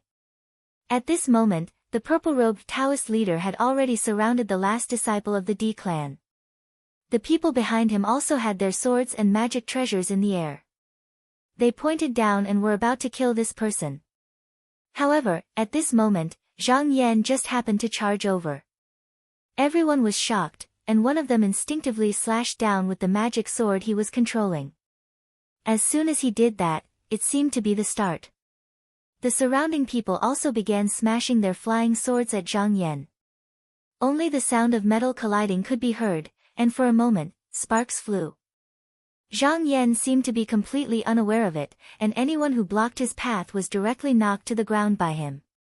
Their bodies were twisted, and they were unable to get up again. Seeing that the situation was not good, the rest of the people quickly moved out of the way. They could only see the violent gale rushing towards the depths of the valley. Everywhere it passed, trees fell and leaves danced in the air. Unexpectedly, a path had been carved out. Seeing this, everyone present was dumbfounded, and they were extremely shocked. The D clan disciple originally thought that he had lost his life, yet he suddenly noticed that the people surrounding him had dispersed, causing him to be overjoyed in his heart. He bit the tip of his tongue right away and urged his magic energy with all his might before transforming into a streak of light and fleeing. The purple-robed Taoists secretly thought that it was not good. They were originally here to stop the D clan's disciple because of someone else's request. If one of them escaped, it would be bad. So he hurriedly shouted, "Junior brothers, quickly follow me to chase after him. We must not let this person escape." He was about to jump, but at this time, someone rushed up and pulled his sleeve. He said angrily, "Senior brother, let me deal with the bad guy." The purple-robed Taoist glared at him and scolded, "Bastard! Do you want to die? If you have the strength, hurry up and chase the D clan's disciple back." Zhang Yan hurt several people in the blink of an eye. The momentum made him secretly shocked. He thought that it was good that Zhang Yan didn't come to find trouble with him. If he provoked him again, wouldn't he be courting death? At this moment, the D clan's disciple was already far away. He didn't have time to scold him anymore. He hurriedly rushed into the clouds with the conveyance light. Behind him, there were also a few scattered lights rising from the ground and followed him into the sky. After a while, they disappeared without a trace. Zhang Yan rushed all the way into the valley. Not long after, he arrived under the huge stone. He stopped and stood firmly. But after a few glances, he didn't feel surprised. It turned out that the surroundings were barren. There were only jagged mountain rocks and there were not even a few weeds. Where was the cave abode? General Shi patted his sleeve and said gently, "You finally came out. Take a look at this place. Is it right?" The Ji child popped his head out from his sleeve. His dark eyes took a few glances and his eyes lit up. He pointed down and said, "It is here. Master, please take a look. The door of the cave abode is here." Both of them looked down and realized that there was a hole that was only the size of a chopstick under their feet. However, it was really too small. It was not a place that normal cultivators could enter. The Ji child leaped down from General Shi's shoulder and looked up. "Masters, this cave abode is winding and there are many detours. Moreover, it is thousands of feet underground. Please wait on the ground. Let me go down and take a look." If old ancestor's body is here, I will immediately come up and tell you. General Shi patted his head lightly and said, if there is danger, don't take the risk. Come up quickly. We can find another way down. The Ji child responded. He turned his body and turned into a wisp of clear air and entered the hole. General Shi stroked his beard and said, if it wasn't for this Ji child's help, I don't know how much effort I would have had to put in to find this place. Zhang Yan nodded slightly in agreement. The two of them waited for less than an hour. Clear air came out from the hole. The Ji child had returned. General Shi hurriedly asked, child, how is it? The child raised his head and puffed out his chest as if he was asking for credit. He said in a clear voice, Master, I have found out that the body of the ancestor is underground. General Shi's face lit up. Really? Xiao Tong nodded his head and said, of course there is no mistake. However, the two of you must hurry up. Zhang Yan was surprised. What do you mean? Ji Tong frowned, bit his finger, and said, when Xiao Tong was scuttling through the cave, I heard someone controlling some kind of strange beast on the other side of the mountain wall. It's digging its way into the cave. I'm afraid it won't be long before it finds the location of this cave. Target equals _blank. Chapter 239. Whose home did the Ganoderma fall? When Zhang Yan heard the child's words, his eyes flashed. He immediately took out the vermilion bird tablet talisman that Fu Yuqing gave him that day and handed it to Mr. Shi, saying, Mr. Shi, this item can control an immortal bird's soul essence. It's enough to fight against a third-layer mystic light realm cultivator. Take this and hide somewhere, I'll go down and find the Ganoderma ancestor's body. Mr. Shi also knew that he couldn't waste any more time. If he lost the Ganoderma ancestor, it would be difficult to find it again. He didn't refuse and took the talisman, saying solemnly, be careful, fellow Taoist Li. After saying that, he didn't hesitate and immediately picked up the child, mounted his mystic tool, and left. Seeing that he had left, Zhang Yan clapped his hands and scattered several talisman in the surroundings. Then, he shouted loudly and summoned the black-yellow hand above his head. He swept it down and pushed away a large handful of soil. After a few rounds, he opened up a hole that he could enter. He leaped inside and waved the black-yellow hand repeatedly, breaking rocks and opening up a path along the way. He didn't stop and rushed into the depths of the cave. At this moment, on a mountain peak 100 miles away from them, the two brothers, Pan Qing and Pan Yang, were sitting cross-legged on a pine branch. Beneath their feet was a large hole that was dug up by the soil. In the depths of this cave, there was a strange beast covered in black scales and had a sharp conical head that dug through the ground. Although it was moving underground, its speed was extremely swift, and it wasn't much slower than the beasts that dashed on land. Pan Qing praised, this southern flower sect's black jade carp horn is really useful. It can dig through the ground like it's rotting wood. Now, no matter where the Ganoderma is hiding, it can't escape from us two brothers.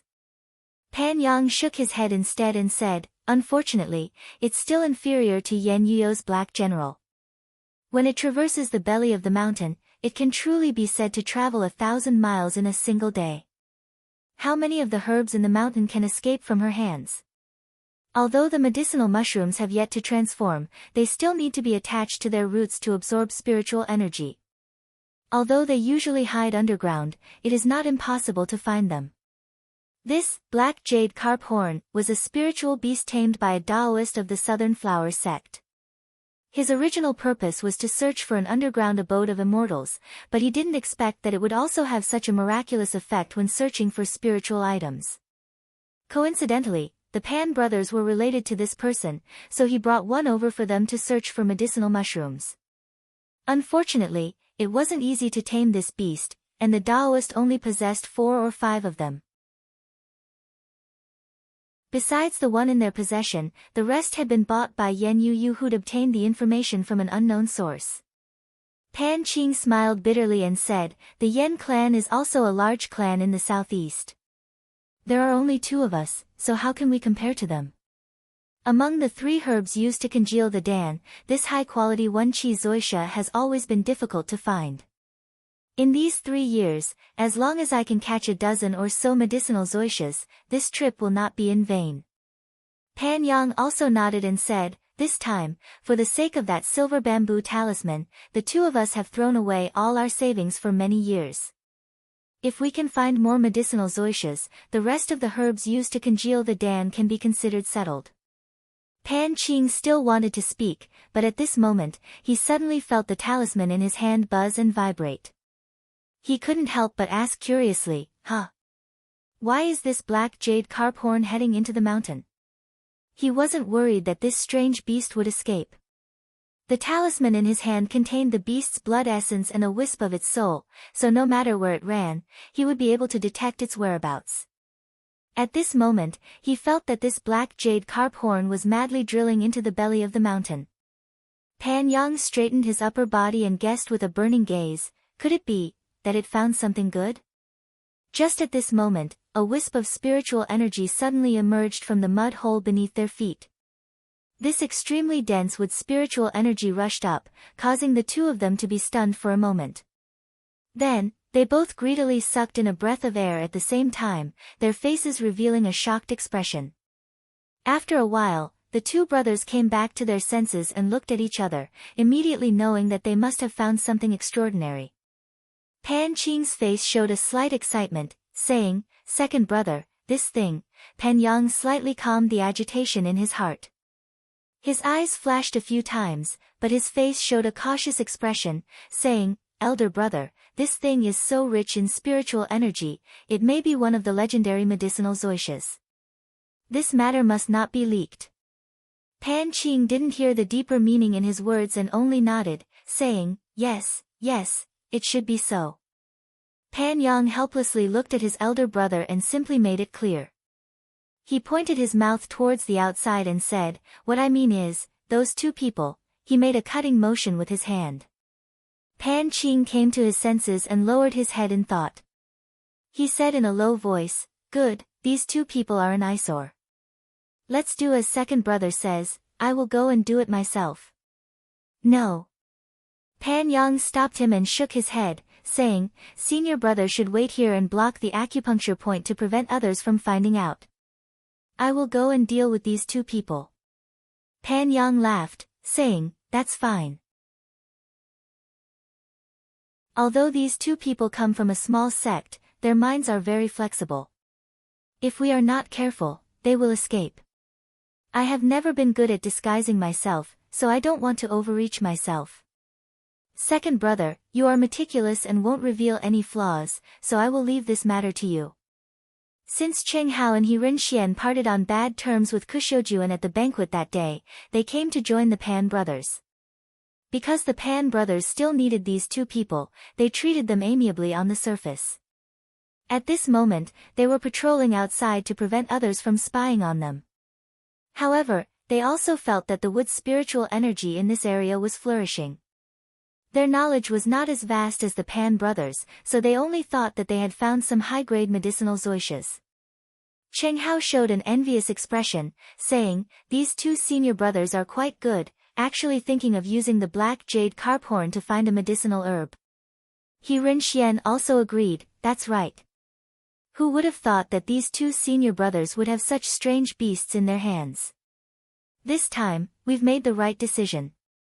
I believe that if we do our utmost to help these 2 senior brothers, they won't treat us unfairly when the time comes. Cheng Hao clapped his fist and repeatedly said, that's right, that's right.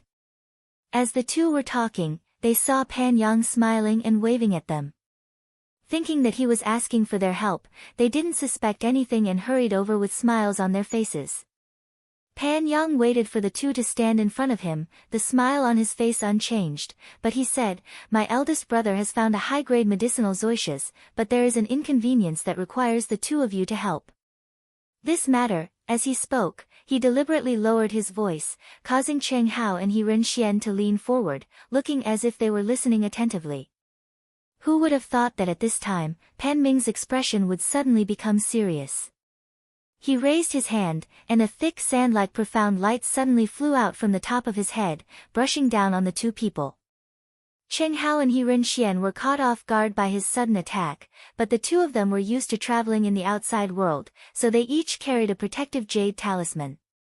As soon as this profound light came down, two treasured lights flew up to block it, but this profound light was too thick and muddy, and the treasured lights only flashed for a moment before disappearing. The two people also reacted, shouting in unison, and hastily retreated. Pan Ming, however, made a hand sign, and the profound light suddenly spread outwards, like a curtain being opened. In a flash, it completely covered everything within a radius of several dozen feet, and then turned into endless yellow sand that rolled downwards.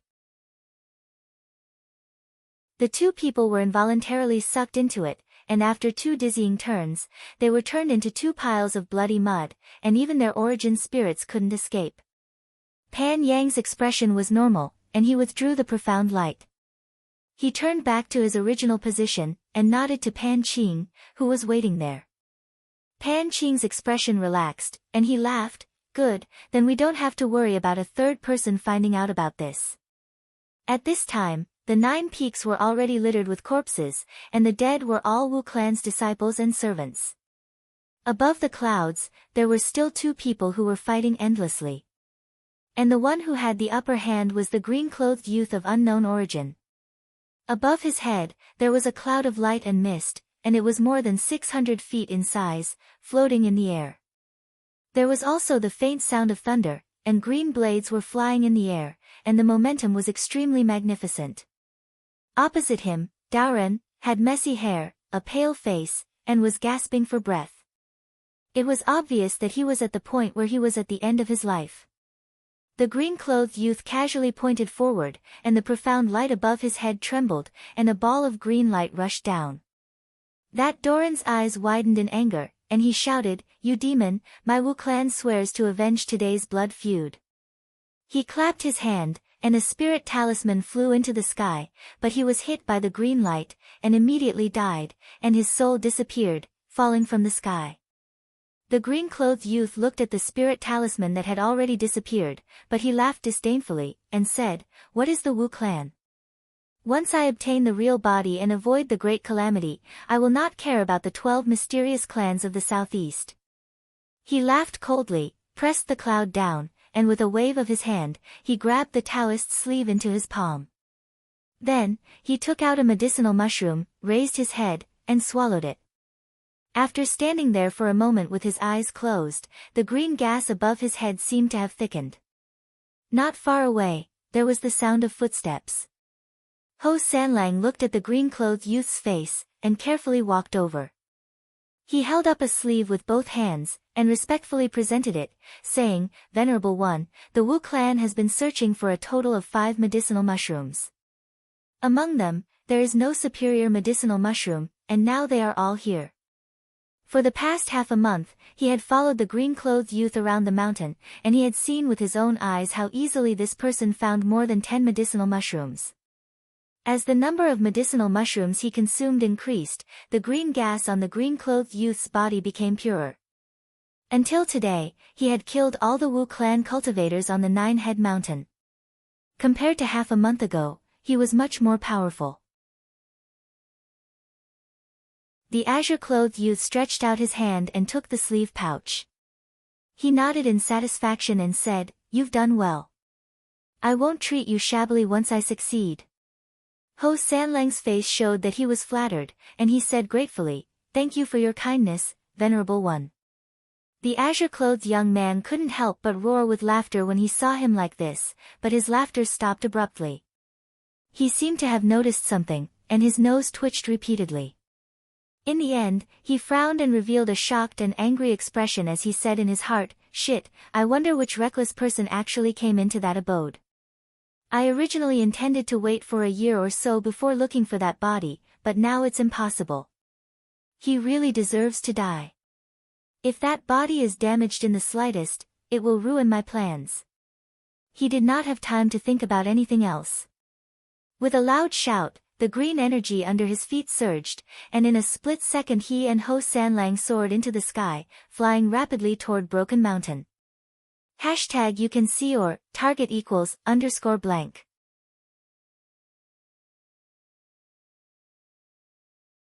Chapter 240.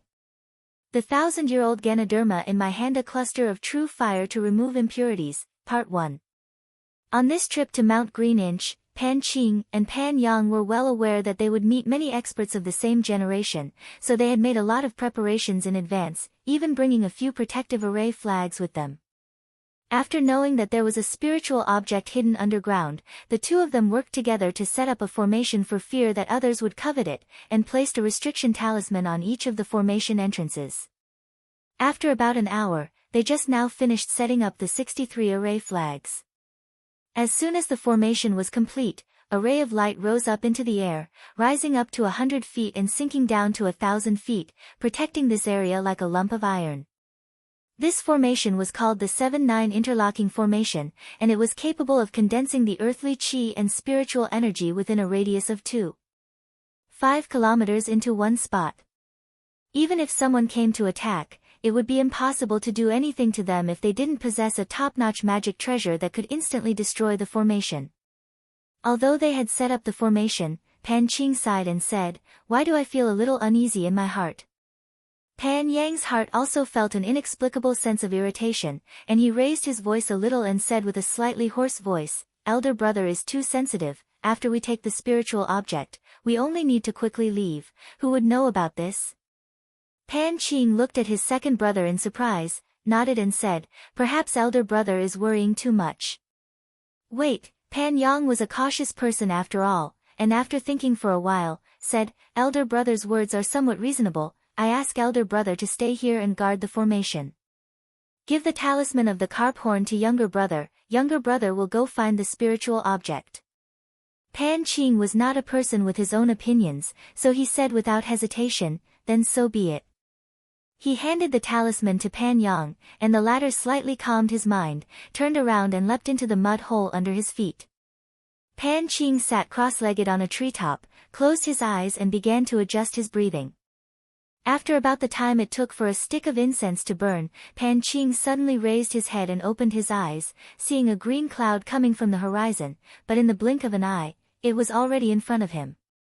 The green-robed young man stood on the green cloud. His gaze was like a flash of cold lightning as he swept his gaze downwards. Even though much of the wood's spiritual essence had been concealed by the formation, in his eyes, it was still bright and dazzling like the blazing sun in the night. He snorted and rushed down. When the 7 and 9 chain array below sensed that someone was coming, it shrouded the area with multicolored light. Seeing this scene, a look of disdain appeared on the young man's face. Without saying a word, he drove the green clouds above his head to descend. Who would have thought that the clouds would transform into specks of cloud light, layer upon layer, like the dense scales of a tile? In between the clouds, a talisman's cloud pattern appeared. No matter how hard the green clouds tried to hit it, it didn't move at all. Pan Qing originally saw that the green-robed young man was coming with a menacing aura, so he was wary and nervous in his heart. Now that he saw that it was only so-so, he couldn't help but mock, "Where did this idiot come from?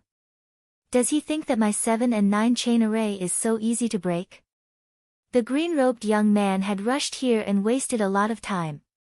He was anxious, afraid that the body would be taken away, so he acted hastily. Hearing this, he couldn't help but become angry and shouted, "Ignorant junior, do you think that this formation can stop me?" He was also angry in his heart. With a wave of his hand, he shook out an item from his sleeve. This item appeared in the air. It had eyes in the front and back, a sharp head and tail, and a belly like a fish's belly. On it, there were black and white interweaving scales. When it was illuminated by the blazing sun, it caused a ripple of light. After it extended its body, it shook its head and tail, and pecked at the defensive formation. This treasure was called the 5-spirit white carp shuttle. It was a profound weapon that originally belonged to the Shao clan.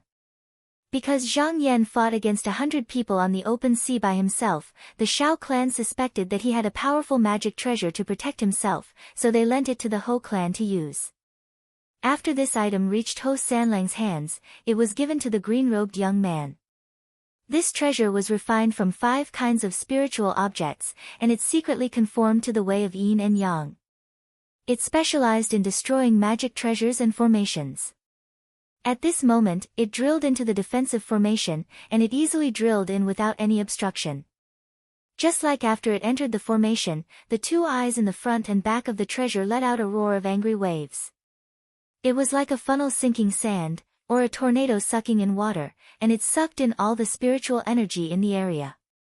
This formation lost the spiritual energy to fill it, and it was like a giant tree losing its roots, or a tired bird losing its nest. In just a moment, the multicolored light dimmed. The green-robed young man sneered, and with a shake of his body, the green cloud on top of his head descended again.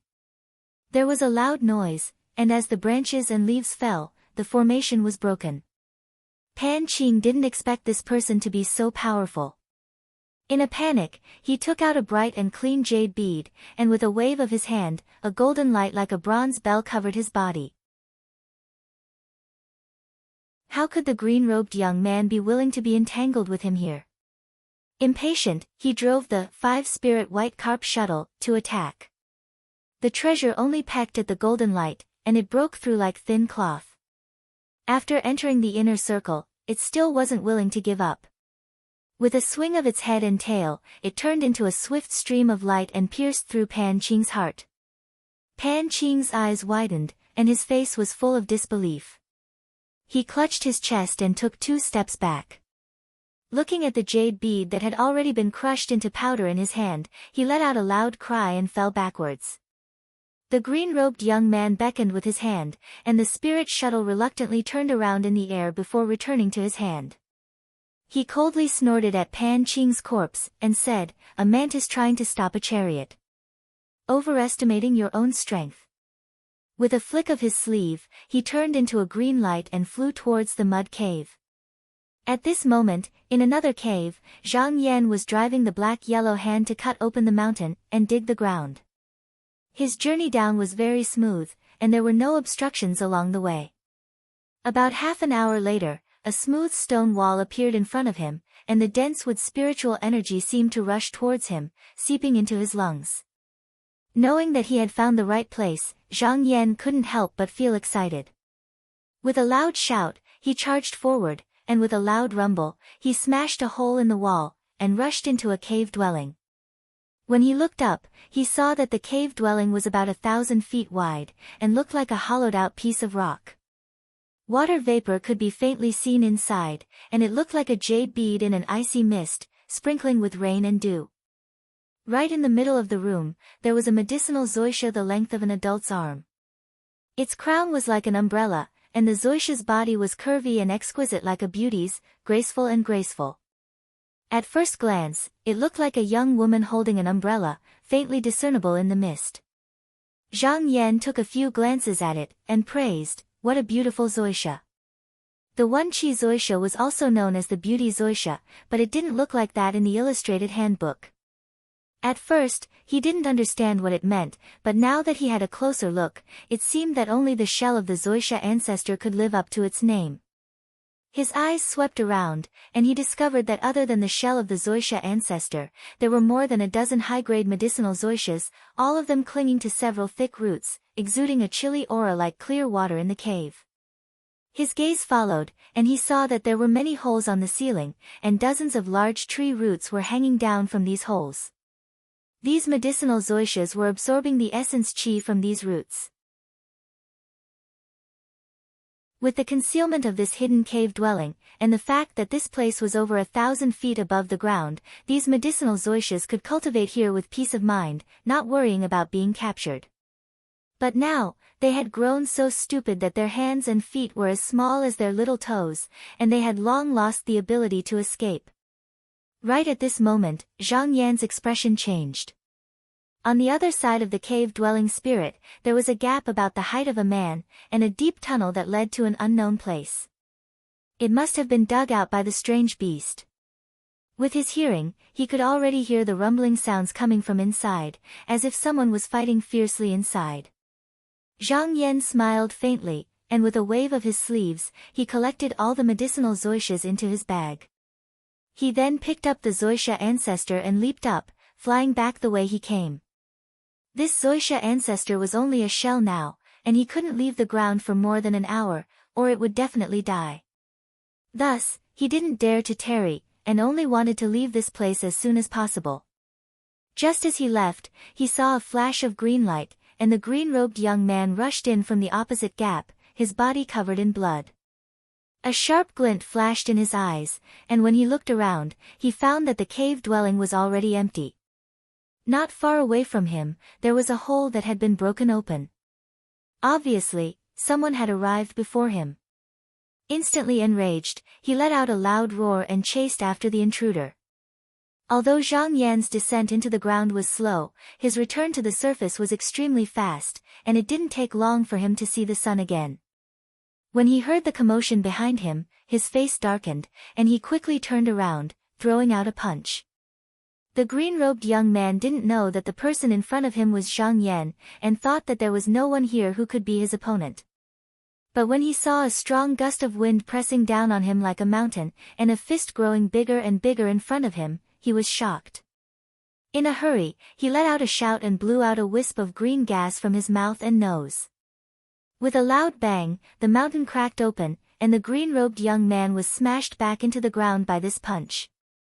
Blood spurted out from his mouth, and he couldn't even tell how many bones in his body were broken. Fortunately, this was only a temporary body, so although the pain was unbearable, it wasn't enough to take his life. However, the anger in his heart couldn't be quelled, and he shouted, "Li Yuanba, you dare to steal my thing, I swear I won't rest until you die." Zhang Yan pulled back his fist, and the needle-like feeling invaded his body again, trying to penetrate his meridians and apertures.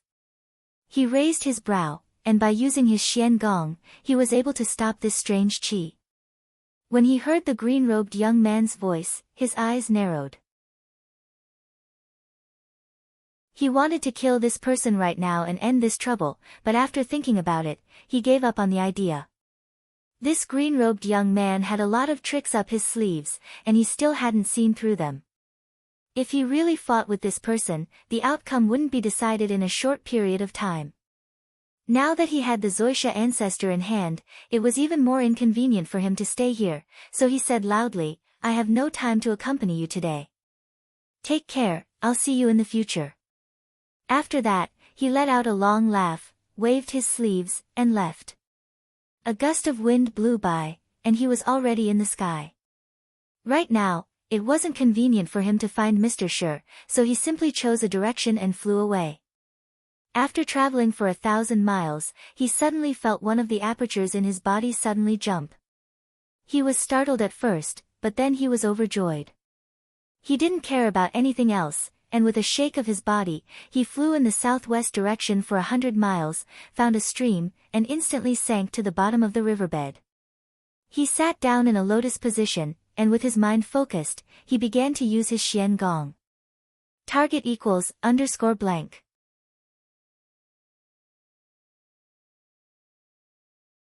Chapter 241. Zhang Yan looked into his body, and on top of the rippling profound light that floated in his qi sea, there was a true flame that was as small as a grain of rice burning. This true fire was formed from the essence of the mystic light realm, and it was the result of his cultivation after breaking through to the third level of the mystic light realm. At this moment, the trembling acupoint in his body seemed to have been chiseled through. It was emitting a ray of light, and a wisp of yang qi was slowly separated from the acupoint. The true fire trembled and slowly absorbed the wisp of yang qi as if it was spinning silk from a cocoon. Zhang Yan circulated his xian qi, and in just a few breaths, this wisp of yang qi was absorbed, and the true fire became stronger. If he could cultivate this true fire to a high level and refine it, he would be able to combine the 9 medicines and refine a golden pill. However, the fire right now wasn't enough, so he needed to place this true fire into the 36 acupuncture points in his body and slowly circulate it. Once it burned through the acupuncture points, he would draw out a wisp of yang qi to nourish his body until it was like a bright flame. Just now, he had reached the late stages of the mystic light realm. The more acupuncture points a cultivator burned through, the stronger the true fire would be, and the more successful they would be in refining their golden pill. Normally speaking, it was already not bad for normal cultivators to burn through more than half of their acupuncture points. This was because the more they cultivated, the harder it was to open the acupuncture points.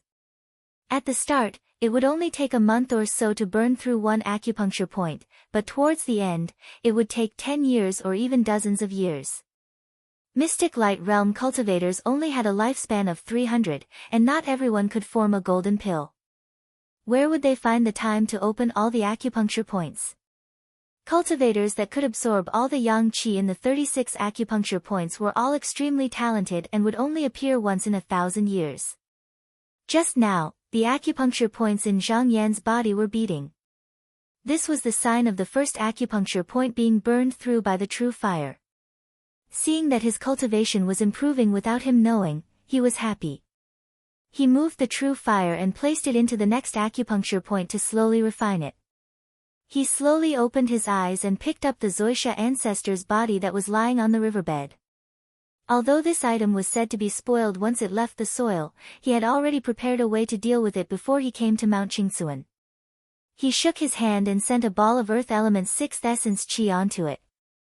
This qi was something he had obtained from the Clear Feather sect to refine the mysterious yellow dragon capturing hand. With the nourishment of the Earth Essence, the Zoisha ancestor's shell trembled slightly, and its originally dim surface seemed to have become a little more glossy. Zhang Yan smiled faintly and took out his human pouch. He wrapped the Ganoderma from head to toe and rolled up his sleeves before putting it into the pouch. After doing this, he was about to cut open his body like last time and expel the strange qi that had invaded his body. However, just as he raised his hand, a thoughtful expression appeared on his face. That green-robed young man's green qi was really too strange. Just a little bit of it was already so troublesome for him. It was as if he had to cut open his flesh and let out his blood every time. If he really fought with this person for a few hours, who knew how much more strange qi would invade his body? Could it be that he had to use this method to deal with it? When he thought of this, he suddenly thought of something and thought to himself, not only can this ball of true fire in the orifices be used to refine the gold core, it also has the ability to cleanse impurities. Once it's released, it'll be extremely powerful. Doesn't that mean it can also be used to expel this strange qi? What he was thinking was actually reasonable. However, this yang fire was the key to forming the gold core, and it was formed from the innate essence of yang. Once a person was born, how much they had in their body would be how much they had. Once they lost it, they would not be able to replenish it. Therefore, every cultivator would hide it deep within their body and protect it carefully, not daring to suffer even the slightest bit of damage. Unless it was absolutely necessary, they would never release this yang fire. Zhang Yan only felt that since this yang fire had such an effect, it would be too much of a waste not to use it. Thus, he intended to test the power of this yang fire. If other people encountered this problem, they would definitely not dare to try this, but he was different. With the broken jade in hand, he could boldly give it a try. After making up his mind, he closed his eyes and reached into his sleeve. His mind merged with the broken jade, and he began to deduce. After a few breaths, he opened his eyes again, and his eyes were filled with surprise. He shouted, and the water around him was suddenly pushed away, separating from him. Then, he urged the yang fire to rush towards the strange qi. It was like boiling water splashing snow. In the blink of an eye, the strange qi was burned away, leaving only the purest spiritual breath. At this moment, his eyes flashed, and the yang fire in his orifices wrapped around the spiritual breath. In an instant, they merged together. Not only did it not decrease, but the flame grew a bit stronger. He nodded slightly. This result was clear to him from the broken jade. As for why it was like this, he could not figure out the reason. He could only conclude that it was because he had cultivated the divine contract, which caused his yang fire in his orifices to be different from ordinary cultivators. But then he thought about it again. There was no lack of intelligent people in this world. Although he had never heard of this method to strengthen the yang fire, it could be that there was no secret method passed down. Zhang Yan's guess was not wrong at all. There were many cultivators in the world who had discovered this method, but they all kept it a secret and were never willing to show it to others. In this way, one's own family and their disciples would be one step ahead of others.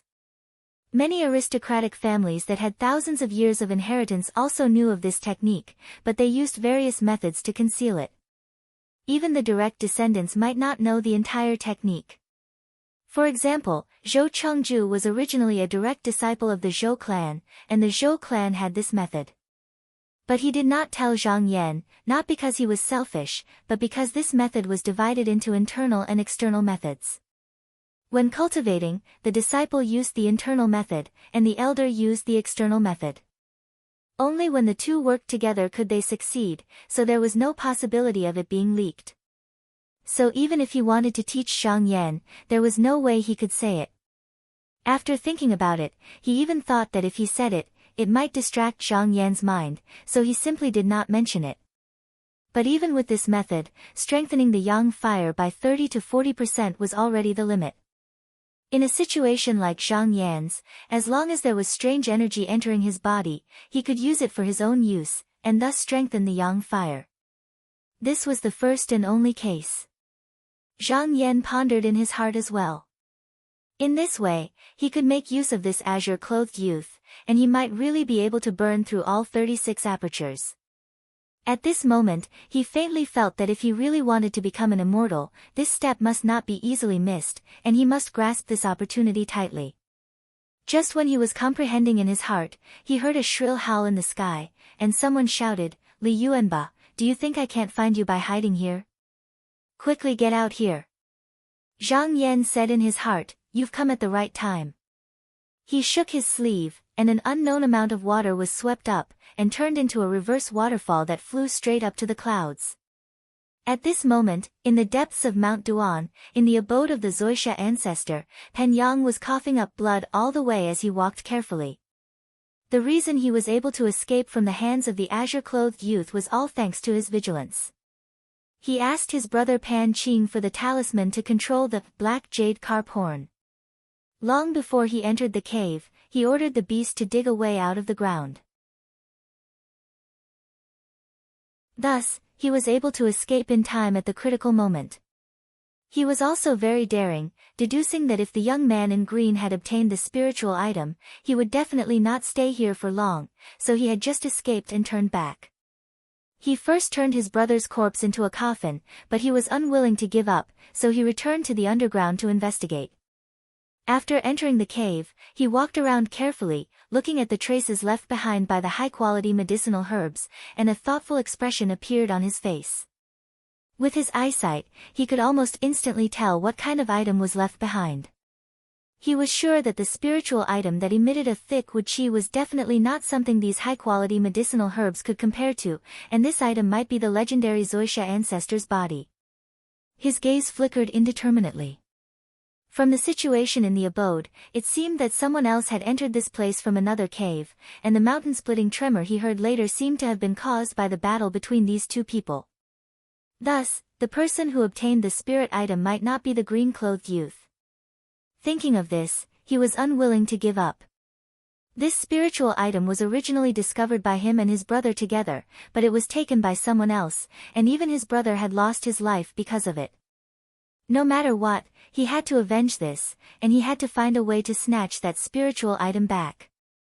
However, whether it was that young man in green or the person who fought with him, they were not people that he could contend against.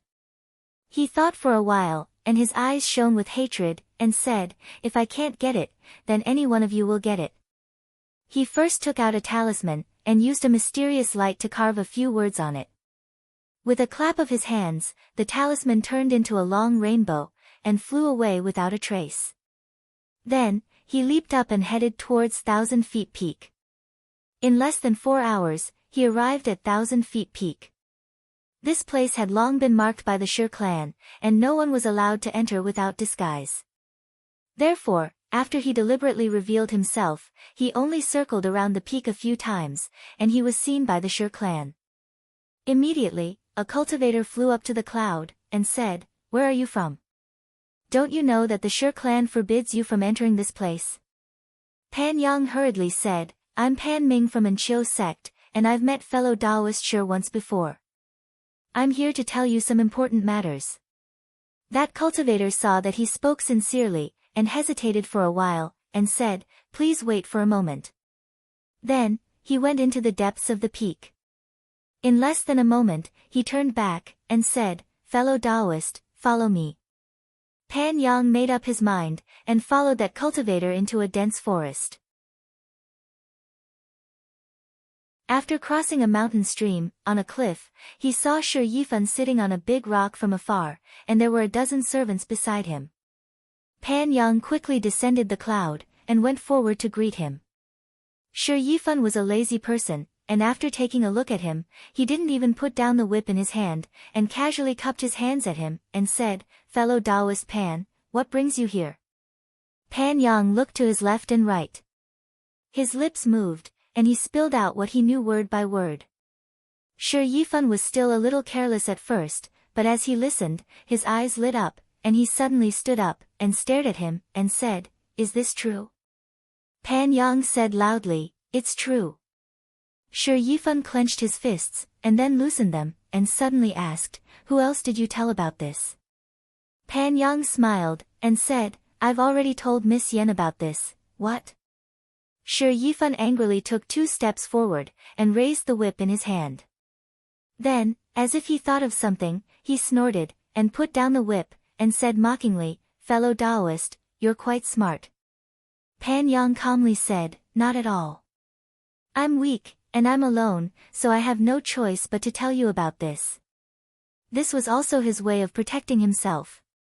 Yan Yuyo and Shi Yifan, no matter which of them he told about this, they would think that he could devour the Zoisha ancestor alone, and to prevent the news from leaking out, they wouldn't let him live. But now that both of them knew about this, there was no need to kill him. After all, he was also a disciple of Anqiu faction, not a rogue cultivator. And the reason why he chose to come to Shi Yifan, and only sent the talisman to Yan Yuyo, was because this woman was temperamental, and she did whatever she wanted. He was not sure if this woman would kill him in a fit of anger. Shi Yifan thought for a long time, and he also felt that since Yan Yuyo knew about this, there was no way to avoid it, so he might as well be honest. Though he might not believe that the green-robed young man Pan Yang spoke of was so powerful, but the world was unpredictable, and it was never wrong to be cautious. If he and Yan Yuyo worked together, they would have a higher chance of success. Once he made up his mind, he said excitedly, "Men, call everyone back, and follow me to Pear Blossom Peak." A servant said, "Young master, are we not going to search for the Zoisha root in this mountain?" Shi Yifan lashed out with the whip, and the servant's skin split open, and he laughed, "The Zoisha root is good, but how can it compare to the Zoisha ancestor? Target equals _blank.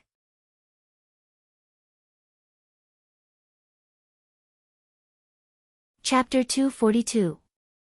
Zhang Yan rushed to the cloud, and with a twist of his sleeve, the water that he brought up instantly coiled up like a tornado. He did not speak to the green-robed youth, but with a flip of his palm, he picked up the torrential water and pressed it down fiercely. Above the azure-clothed young man floated a ball of azure cloud that was over 60 m in diameter. When looked at from afar, it was completely flawless, and it was like a piece of verdant jade that was embedded in the drifting white clouds. At this moment, when he saw Zhang Yan charging down towards him from above, he couldn't help but curse angrily. Arrogant junior. He activated his mana and pushed the ball of green cloud upwards. When the two collided, there was a sudden thunder-like sound in the air. In an instant, the smoke and rain dispersed, and the green chi scattered. The ball of green cloud was actually shaken by a small part. Zhang Yan felt the strange chi invading his palm, but it was not like the previous time where it sneaked in. Instead, it released its offensive power and rushed into his body like a surging wave, as if it wanted to make him explode. He laughed and took a few steps back. He calmed his mind and let go of the yang fire in his sea of chi, allowing it to rush up. Suddenly, the fire devourer flame swallowed it, dispelling the huge amount of strange chi that rushed into his body. The flame went up and licked it, absorbing the remaining spiritual qi. In an instant, it was like being poured with boiling oil. The fire burned fiercely, as if it was going to burn through the Naiwan palace and rush out from the top. Zhang Yan did not expect that the moment the two of them came into contact, they would actually unleash such might in an instant. He was afraid that a little bit of it would leak out from the orifices and delay his future cultivation, so he quickly made a gesture to restore the boiling qi and suppressed the fire again. In his heart, he was secretly happy. With the help of this qi, the yang fire in my orifices will definitely be stronger.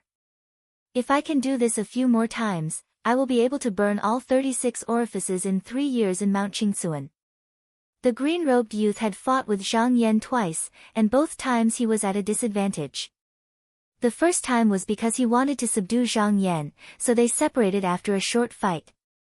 The second time was because he was in too much of a hurry and was caught off guard, so he did not use his full strength. Right now, the ancestor Xi's body was related to his escape, so he was determined to use all his strength to take down Zhang Yan. However, he also knew that fighting against a strength cultivator like Zhang Yan would be disadvantageous if he stayed close to him. Thus, he extended his body and went up to the clouds.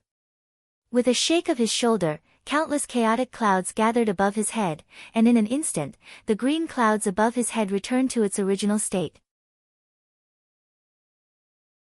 He looked up and saw that Zhang Yan seemed to have a strange expression on his face. He thought that it was because his qi had invaded Zhang Yan's body. He was secretly happy and shouted, "Li Yuanba, you don't know when to advance and retreat, you keep going against me. See how I will punish you today." He secretly took out the 5 spirits white carp shuttle in his hand, and with a "ha," he cast this magic treasure in the air. As soon as this magic treasure appeared, light floated, and colorful ripples reflected in the sky. Like a koi fish playing in the water, it swung its head and tail and rushed towards Zhang Yan. Seeing this treasure, Zhang Yan was secretly on guard. Just by looking at the spiritual nature of this object, he knew that it was not ordinary. For safety's sake, he did not rely on his strong body to take it head-on. With a thought, a clear light flew out from between his eyebrows, and rushed towards the spirit shuttle. The spirit shuttle seemed to find that this clear light was not to be trifled with, and dodged to the side, trying to avoid blocking it. However, this clear light did not let it go, and entangled with it, as if it had identified its prey in its mouth, and was determined to bite it. In a few breaths, these two profound weapons blocked left and right, flying and flashing, like butterflies flying back and forth, chasing each other back and forth, and actually in a deadlock. The green-robed youth did not expect that Zhang Yan had a profound weapon on him to protect himself. Seeing that the 5 spirits white carp shuttle did not work, his face could not help but turn ugly. If a cultivator of the Qi Dao wanted to kill a cultivator of the Strength Dao, if he could not succeed in one strike, then he could only use the method of entanglement, and use the method of slowly wearing down the opponent's inner breath and true Qi to death. Ever since the green-robed youth entered the Dao, he had never fought with anyone for a long time. However, in this great void defense formation, he was only a doppelganger, and his strength was suppressed to the bottom. Even though he was extremely unhappy with this, he had no choice but to do so.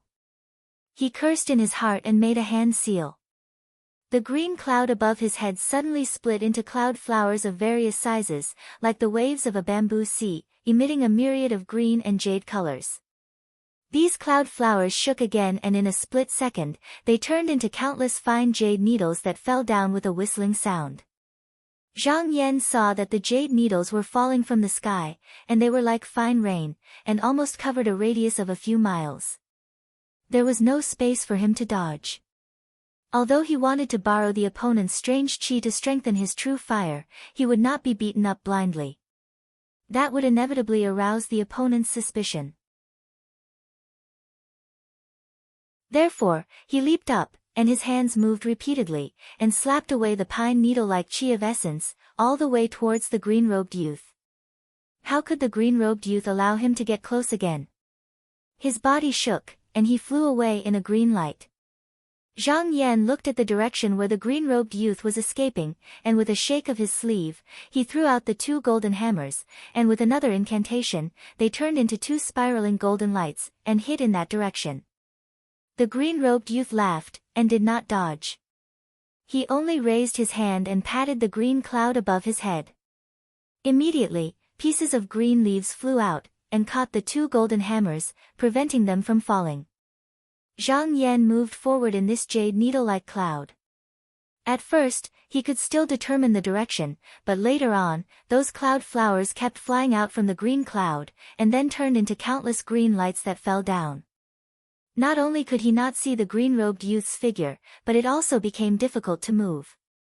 In the sky, there seemed to be an endless green tide revolving around him, and he was squeezed into a cramped circle. The green-robed youth sat on the cloud, and looked down coldly. Every time the green cloud above his head shrunk a little, he would take out a medicinal herb from his sleeve and eat it. Then, he would silently use his cultivation method, and the cloud would expand again. He was also ruthless. Now that the area within a 10-mile radius was shrouded by his mysterious cloud, he did not need to worry about the other party escaping. Strength cultivators were also famous for not being good at flying. As long as he slowly surrounded him, he did not believe that Li Yuanba would be able to wear him down. But he did not know that this move was exactly what Zhang Yan wanted. Zhang Yan looked like he was struggling bitterly, passively resisting in this piece of green cloud, but in fact, he was secretly activating the yang fire in his aperture. But when the strange qi came in, it only burned the yang fire, and then swallowed the essence qi, and the fire would grow a little stronger. He did not know how carefree his heart was. Unknowingly, the 2 of them had already fought for 6 hours. Not only did Zhang Yan not feel exhausted, he instead became stronger as they fought. A single punch of his would cause a violent gale to surge and blast a hole in the azure tide that was like a sea.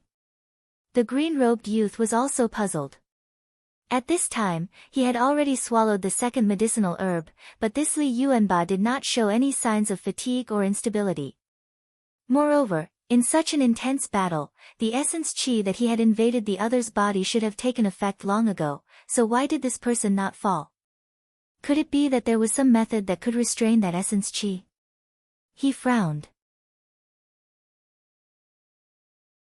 Strength cultivators could not eliminate this possibility, but if that was really the case, with the deep cultivation that this Li Yuanba had shown now, it was likely that they would not be able to determine the victor even if they fought for another 10 days or 8 months.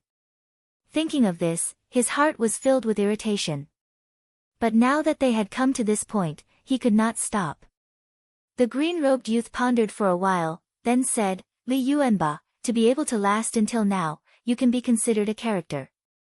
Why don't I tell you honestly, this time, even if you take this Zoisha ancestor's body away from this Mount Qing Cun, I can still find you. At that time, your soul will disappear, and you will die without a burial. If you are willing to obediently hand over this body, I can still spare your life on account of how difficult it was for you to cultivate. Zhang Yan laughed and said, natural spiritual objects, those who are fated to obtain them. If fellow Taoist has the ability, then feel free to come and take them. The green-robed youth's face twitched, and he pointed at him angrily and scolded, if you want to die wholeheartedly, do you think I cannot fulfill your wish? He gathered his mana, and in an instant, the green waves surged, and the bamboo brushed the clouds. From the green clouds above, rays of clear light shone down, and swept downwards. When the 2 of them were fighting, Ho Sanlang had been watching from the top of a mountain. After watching for a while, he was also secretly shocked by Zhang Yan's strength. He pondered in his heart, this Li Yuanba is so powerful, and it seems that he is not afraid of the demon's strange methods. If that's the case, if I go and rely on him, I might have a day where I can be free. He did not suspect that Li Yuanba was Zhang Yan, because the 2 of them cultivated different paths. In his opinion, no matter how Zhang Yan changed his appearance, it was impossible for him to change his cultivation. At this moment, he was secretly thinking about how to escape from the green-robed youth, and ask Zhang Yan to help him. No matter how he thought about it, the Ho clan's name was not enough, but if he used the Shao clan's name, he would have some confidence. At this moment, as if he felt something, he looked to the side and saw a few balls of light flying over from afar. He could not help but be startled, and his eyes flickered, and he retreated into the forest, hiding himself. That person did not seem to want to alarm the two of them, and did not go near the battle. He landed on a mountain peak, and as the light dispersed, Shi Yifan and Yan Yuyo were revealed. Shi Yifan's eyes stared straight ahead, and he could not help but say in surprise, looking at the green-robed youth's appearance, he must be the person Ho Sanlang was talking about. These two people are really impressive. If it was me alone, I would definitely not be able to take them down. I wonder who has the Zoisha ancestor's body. Originally, it was not that easy to find the fight between the young man in green and Zhang Yan. It was just that the two of them were fighting so loudly that it stirred up the spiritual qi in Mount Qingsuan. That was why they were able to find it. Yan Yuyo looked at Zhang Yan with burning eyes, and said, "Look at the person who is trapped, his name is Li Yuanba, I originally wanted to take him in as a guest." Shi Yifan showed a hint of playfulness, and said, "What about now?" Yan Yuyo raised her eyebrows, and said, "How can I not get the person I want?" "Shi Wulong, you are not allowed to fight with me." Shi Yifan unconsciously looked at her a few times, and could only shake his head helplessly. Just by looking at how this Li Yuanba was able to deal with the green-robed youth's ferocious attacks with ease, he knew how powerful this person was. Although he had not heard of this person's name before, such a person must have obtained some kind of immortal abode's luck to be able to cultivate to this level. If there were no accidents, there would be hope for him to achieve Dan in the future, so why would he easily submit to someone else? Unless, his heart skipped a beat, and he looked up at Zhang Yan, who seemed to be in a passive situation, and guessed Yan Yuyo's plan. Target equals _blank.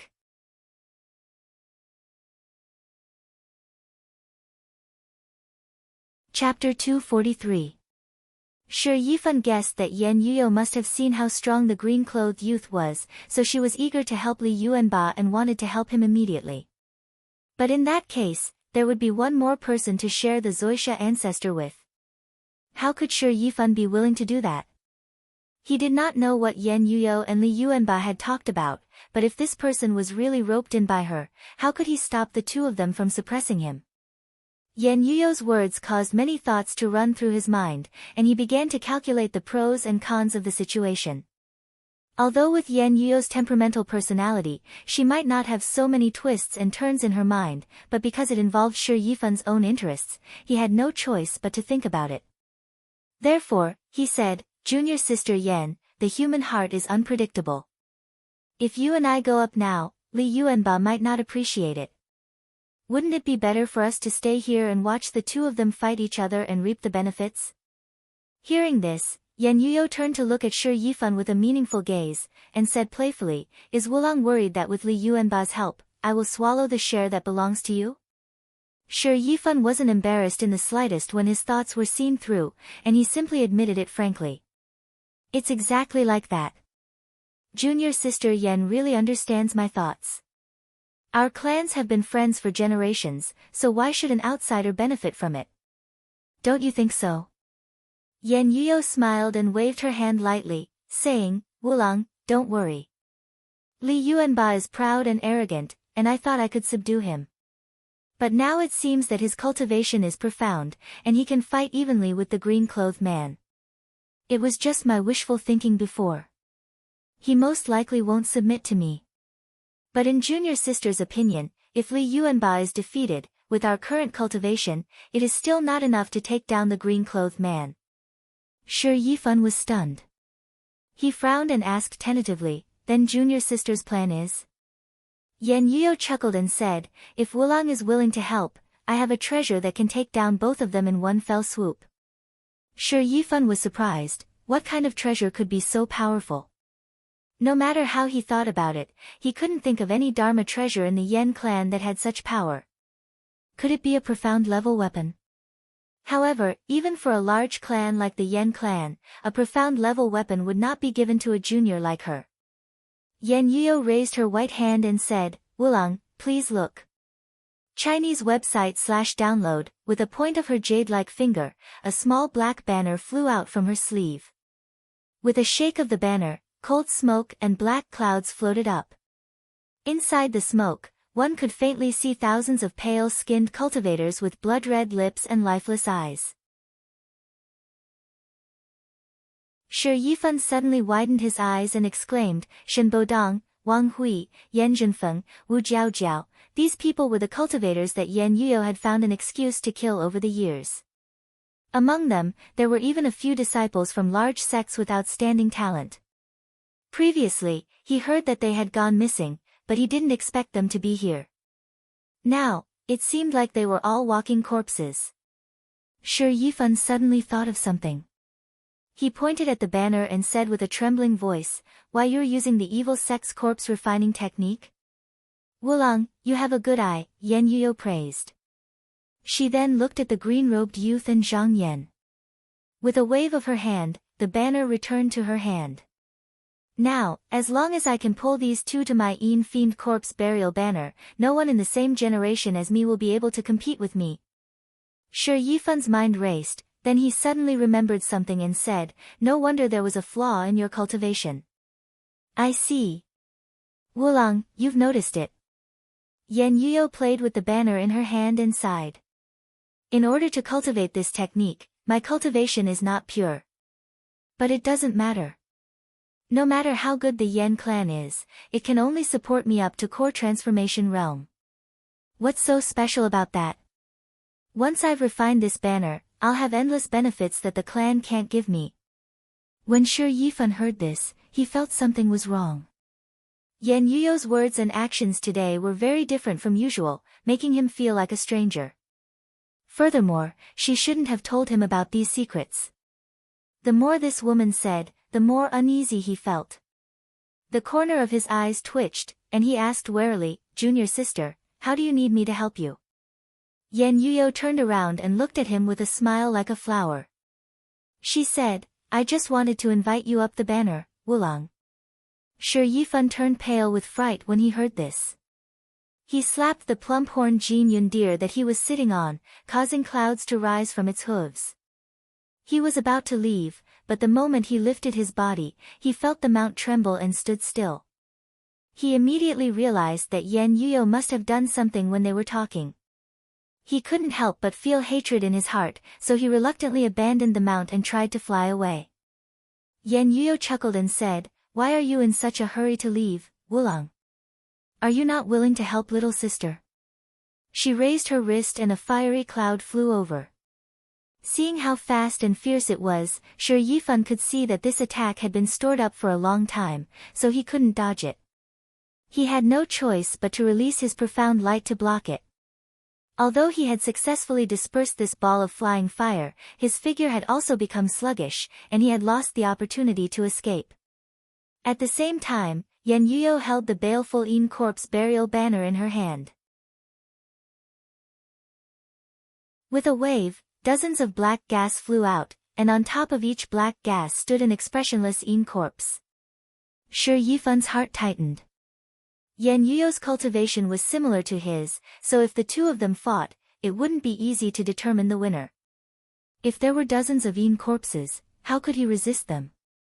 Escaping was the most important thing right now, so he quickly took out a palm-sized mirror from his sleeve and waved it at the dozens of people.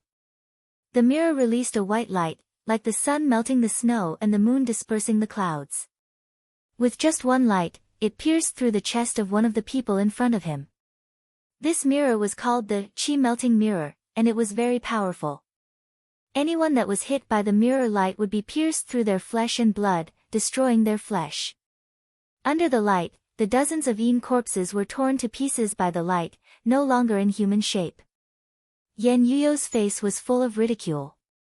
With a wave of the banner, baleful Yin Qi fell down and filled the wounds of the dozens of Yin corpses, allowing them to reform. These Yin corpses were no longer normal people, their cultivation had turned into baleful Yin Qi, and their bodies were between tangible and intangible. In terms of strength, they couldn't be compared to when they were alive, but under the control of the baleful Yin corpse banner, thousands of Yin corpses that didn't fear death would charge at them. If a normal cultivator were to encounter them, how would they be able to stop them? After fighting for a while, Shi Yifan felt tired. He saw that he was surrounded by corpses on all sides, with cold smoke and cold wind blowing. He couldn't help saying angrily, "Yan Yuyo, you dare to kill me? Are you not afraid of my Shi family's revenge? Are you not afraid of bringing disaster to your Yan family?"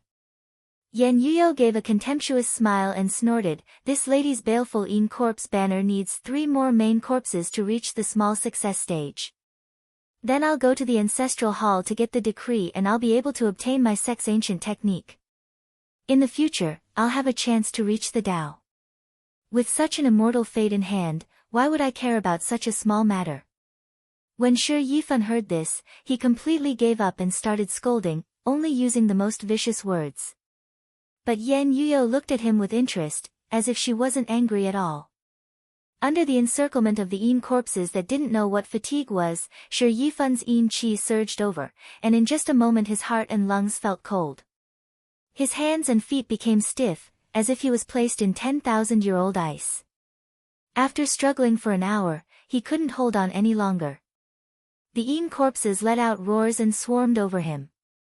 That inky black qi wrapped around him and sucked his blood dry in an instant. With a wave of the banner, Yan Yuyo captured a wisp of Shi Yifan's nascent soul. After circulating the incantation a few times, with another wave of the banner, a broken soul flew down from the banner and gathered the billowing black smoke. Then, Shi Yifan stood up once again, but his face was lifeless and pale. Yan Yuyo gave an order in her heart, and Shi Yifan obediently walked in front of her and handed over the qi-transforming mirror. Yan Yuyo held the mirror on the Chinese website. She had pretended to have a strange temper and used it as an excuse to kill many people in order to refine this banner. However, in order to refine this banner, not only did she need 365 Mystic Light Realm cultivators, she also needed 3 main corpses that were above everyone else. The one Qi Ganoderma was secondary to her coming to the Green Inch Mountain. She only wanted to kill cultivators without any scruples and completely refine this banner to the small success stage. She looked at the 2 people who were still fighting in the distance and pondered for a while. Then, her phoenix eyes flashed. She waved her hand and threw out a set of formation flags. She shouted at the corpses, "Take these formation flags and go to the corner of the formation." These corpses received the order and received the array flags, then they scattered in all directions. Yan Yuyu reached into the pouch on her chest and took out an incense burner. With a flick of her finger, a flame flashed and lit the incense burner.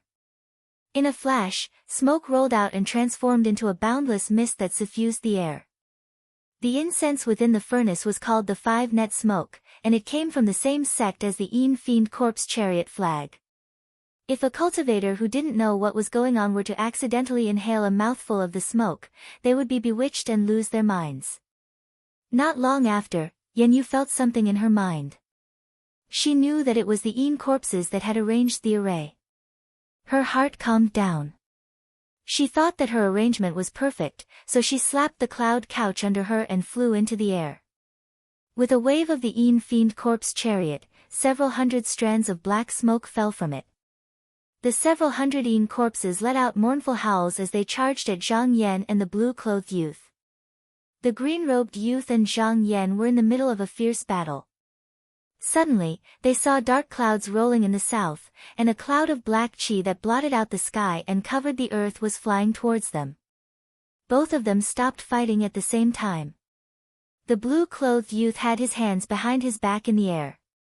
He looked at them and angrily laughed. Which junior doesn't know life from death and dares to provoke this one? Zhang Yan waved his hand and 2 golden hammers flew over from the sky and circled around him. Looking at the dark clouds that were howling miserably like a tide that covered the sky, he shouted, "Demons and monsters, you dare to make a fool of yourself. Quickly kill them, it won't be too late for us to fight again. Target equals _blank.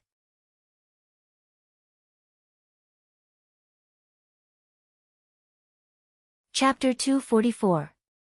Yan Yuyu saw the 2 of them stop fighting, as if they were going to join hands against the enemy, but she did not panic. This matter was already within her expectations. /advertisement for full text download. She silently chanted an incantation, and the black gas on the flag became even denser.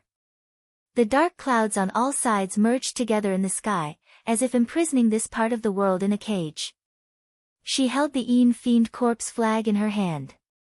Feeling the waves of Een Chi coming from the flag, her heart was filled with confidence. Different from normal battles, this flag of hers was used to suppress people. With a single command, thousands of Een corpses would charge forward. No matter how long you struggled, if you didn't have a way to break the flag, you would die sooner or later. As a member of the Yen family, her experience was not something a normal cultivator could compare to. The reason she chose this evil cultivation technique was because once she used the Een Fiend corpse flag, no one under the core transformation realm could break it. Moreover, the most important thing was that there was a path to the heavens ahead of her, so she wouldn't have to worry about the clan anymore. She was a disciple of the profound sect, but on the surface, she was actually heavily restricted. She was bound by the rules of the clan, especially after she reached the core transformation realm. Every year, she would have to run around for the clan's younger generation disciples for a period of time in order to continue the inheritance of the clan. Unless she could truly become a Taoist master, she would be free just now. But Yen Yu understood that her talent was not the best in the clan. The clan could only support her up to the core transformation realm, but there was little hope for her to go any further. If she didn't have a great opportunity, she would have no hope of living a long life. She was not willing to give up on this.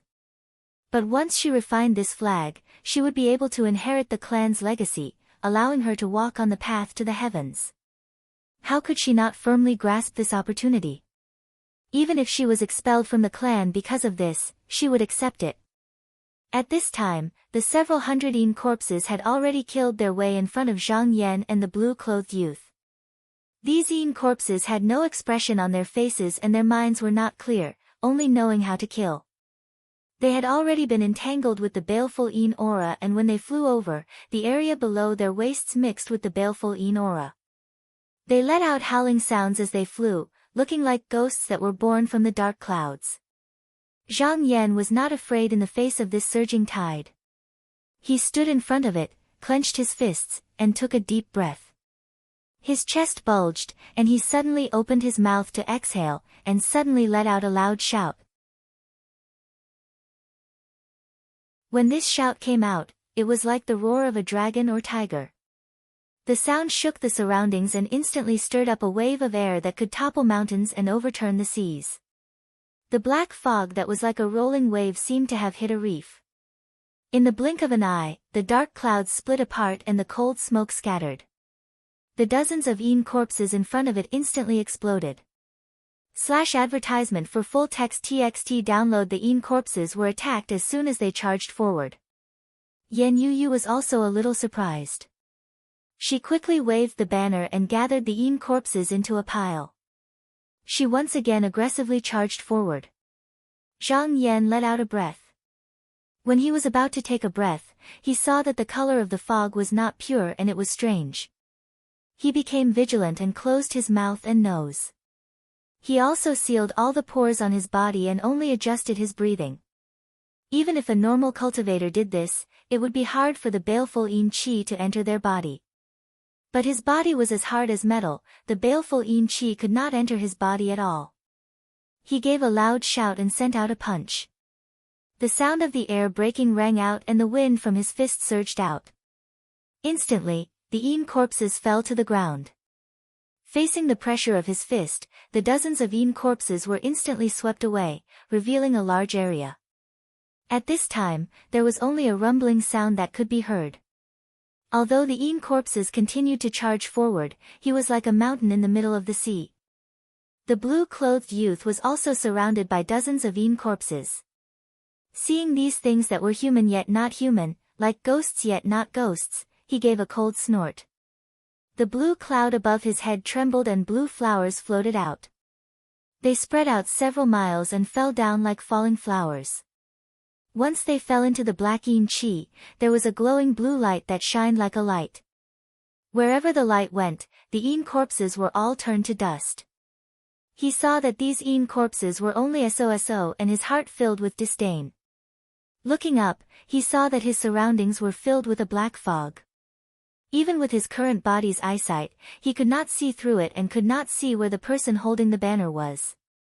He felt impatient and shouted, "Li Yuanba, you and I will each pick a side. Whoever sees this junior first will kill him first." After saying this, he did not care if Zhang Yan heard him or not. He charged towards the direction he had been looking for. Although the Een corpses had surrounded him, they were all scattered by the blue flowers. Zhang Yan thought for a bit. His hands spread out and the two golden hammers appeared in his hands. His feet moved and he charged in the opposite direction of the blue-clothed youth. Yan Yuyu saw that the two of them were looking for her, but she was not anxious. She raised her jade hand and activated the array she had prepared. This array was not a strong array. If there was no one to stop it, the blue-clothed youth and Zhang Yan could easily break it with their full strength. But Yan Yuyu was not worried at all. With the Een corpses restraining them, the two of them would not be able to do anything. The green-clothed young man searched for a long time in the mist, but he couldn't find a way out in the end. He immediately knew that he was trapped by a formation, so he sneered and said, "Junior, do you think this formation can stop me?" He waved his sleeves and the blue clouds above his head shook. It was as if a green bead curtain had appeared in front of him. The Een corpses that came from behind were hit by this green curtain and were immediately scattered. Taking advantage of this gap, he pinched his fingers and began to deduce the array door. Yan Yuyu's heart tightened.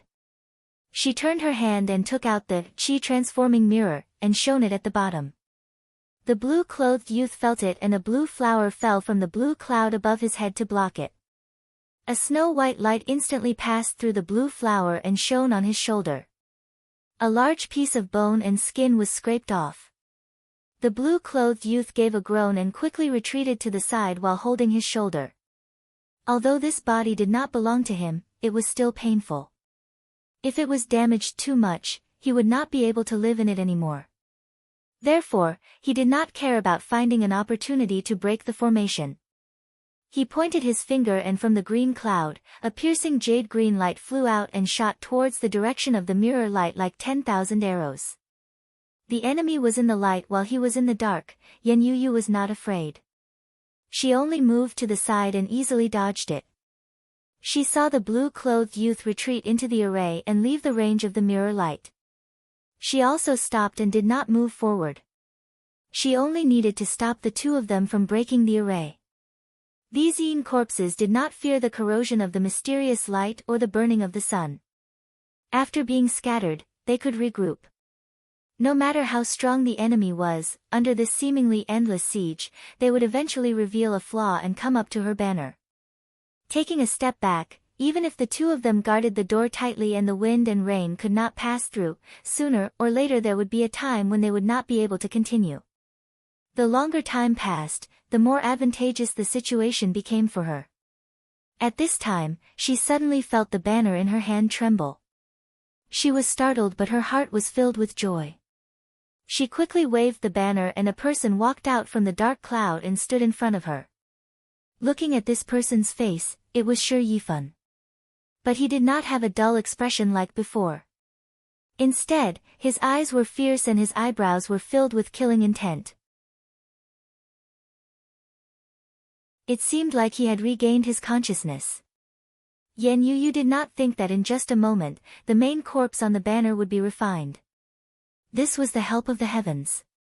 With this main corpse in front of her, he could replace her in controlling the Een corpses. There was no need for her to do everything herself. Thinking of this, she sent out a divine sense. Shi Yifan immediately understood.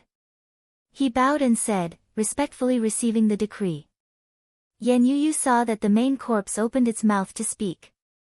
It was more intelligent than she had expected.